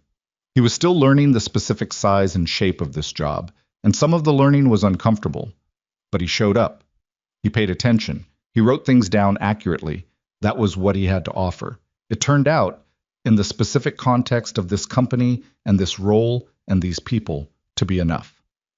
It was a Thursday in June when Maris appeared in the operations center on the 3rd floor. She didn't come down often, not because she was removed from the operational side, but because she trusted the people she'd put in place to run it, which was the actual meaning of that kind of trust. When she did appear, people noticed without making a thing of it, the particular awareness that moves through a floor when someone significant enters it. Rowan was at his desk reviewing the Hartwell HVAC integration timeline when he became aware she was standing next to him. He looked up. "Walk with me," she said. They walked to the end of the floor, to the windows that faced inland, the ones that had a view of the city's mid-rise commercial blocks, and the thin ribbon of the bay visible on the eastern edge. She stood looking out for a moment. He stood beside her and didn't rush it. "How's your father?" she said. "Good. The squash is apparently winning this year." "The squirrels?" "Temporary ceasefire." She looked at the city. "I've been thinking about what he said at lunch, about not wanting to take credit for something he didn't intend." Rowan waited.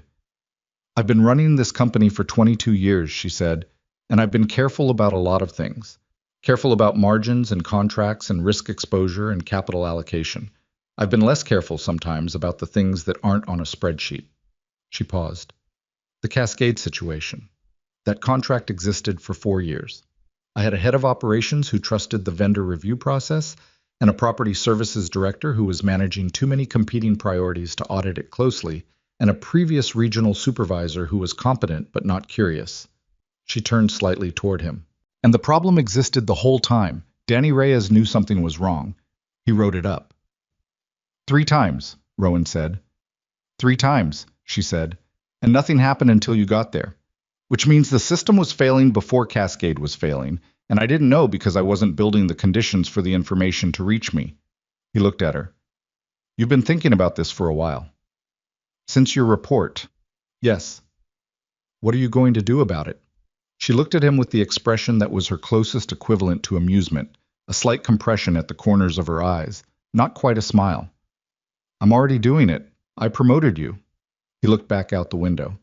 "That fixes one position." "It's a start." She was quiet for a moment. "Your father didn't intend to teach me anything. He just acted correctly in an ordinary moment, and I happened to be paying attention. I've been trying to replicate that. Act correctly in ordinary moments, pay attention, and the honest answer is that I do it inconsistently. I get absorbed in the things that feel urgent, and I let the conditions slip." She paused. "I don't have a solution to that. I'm just describing it accurately." That was the thing about Maris Eloin that Rowan had come to understand over 6 months of working for her. She was more honest about her own limitations than most people at her level allowed themselves to be. And she applied that honesty to problems the way she applied everything, without drama, without performance, as a practical tool for figuring out what to do next. It didn't make her easy to work for. It made her trustworthy. "The Friday update system," he said. She looked at him. "It's a small thing," he said. 1 paragraph a week from each site. But the information it surfaces, it's information that existed before I got here. The techs knew it. It just wasn't moving." He paused. "If you built something like that at a broader level, between regional supervisors and the operational layer, not a report, not a KPI, just a paragraph. What you saw this week that surprised you, what you're watching." Maris was quiet for a moment. "That's a simple idea," she said. "Most useful things are." She looked out the window again. Below them, San Francisco continued its specific motion, purposeful and indifferent simultaneously, a city that didn't care about any individual thing but somehow accumulated all the individual things into a continuous whole. "I'll think about it," she said. He nodded.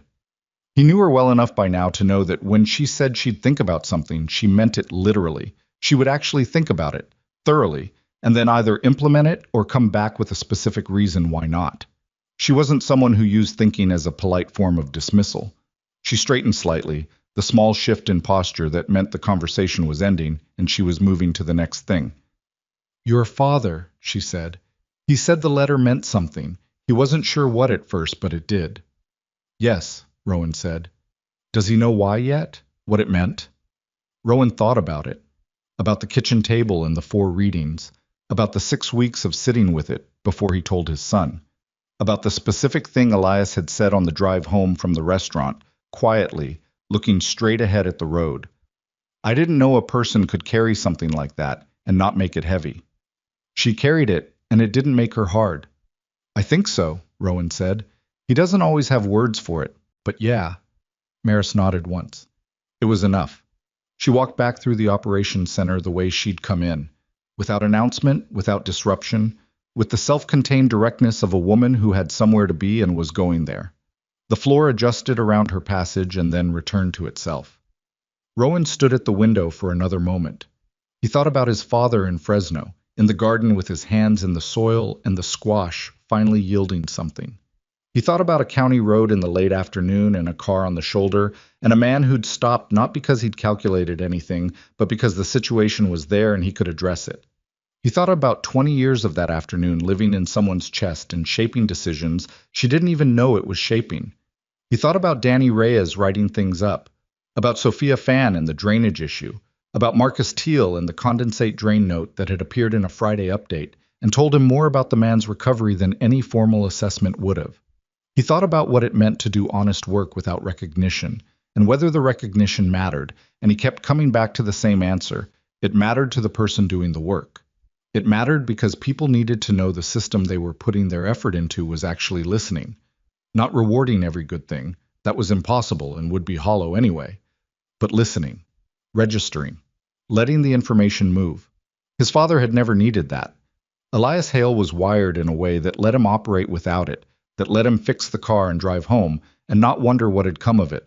Rowan wasn't sure if that was a gift or a gap in his father, and he suspected it was some of both. He knew he wasn't wired the same way. He needed the work to connect. He needed to know the report was read, the drainage issue was fixed, the condensate drain note was seen. That wasn't weakness. It was just the honest architecture of who he was. And maybe that was what he'd been given. Not his father's particular selflessness, which he couldn't replicate anyway, but the version of it he could actually sustain, showing up, paying attention, writing things down correctly, building the conditions for other people's knowledge to reach the places it needed to reach.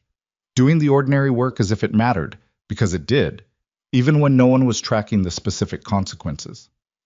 His father's truck had been muddy, and the hose clamp had been corroded, and the afternoon had gone long, and a woman had driven away and gone on to build something real, and 20 years later her company had a regional maintenance supervisor who had learned from the man who taught her something she hadn't known she was learning. None of it was a parable. None of it was clean enough to be a lesson. It was just the actual texture of how things connected across time when people did the ordinary work correctly, imperfectly, incompletely, with the specific limitations of who they were, but correctly. That was all it had ever needed to be. Rowan turned away from the window and went back to his desk.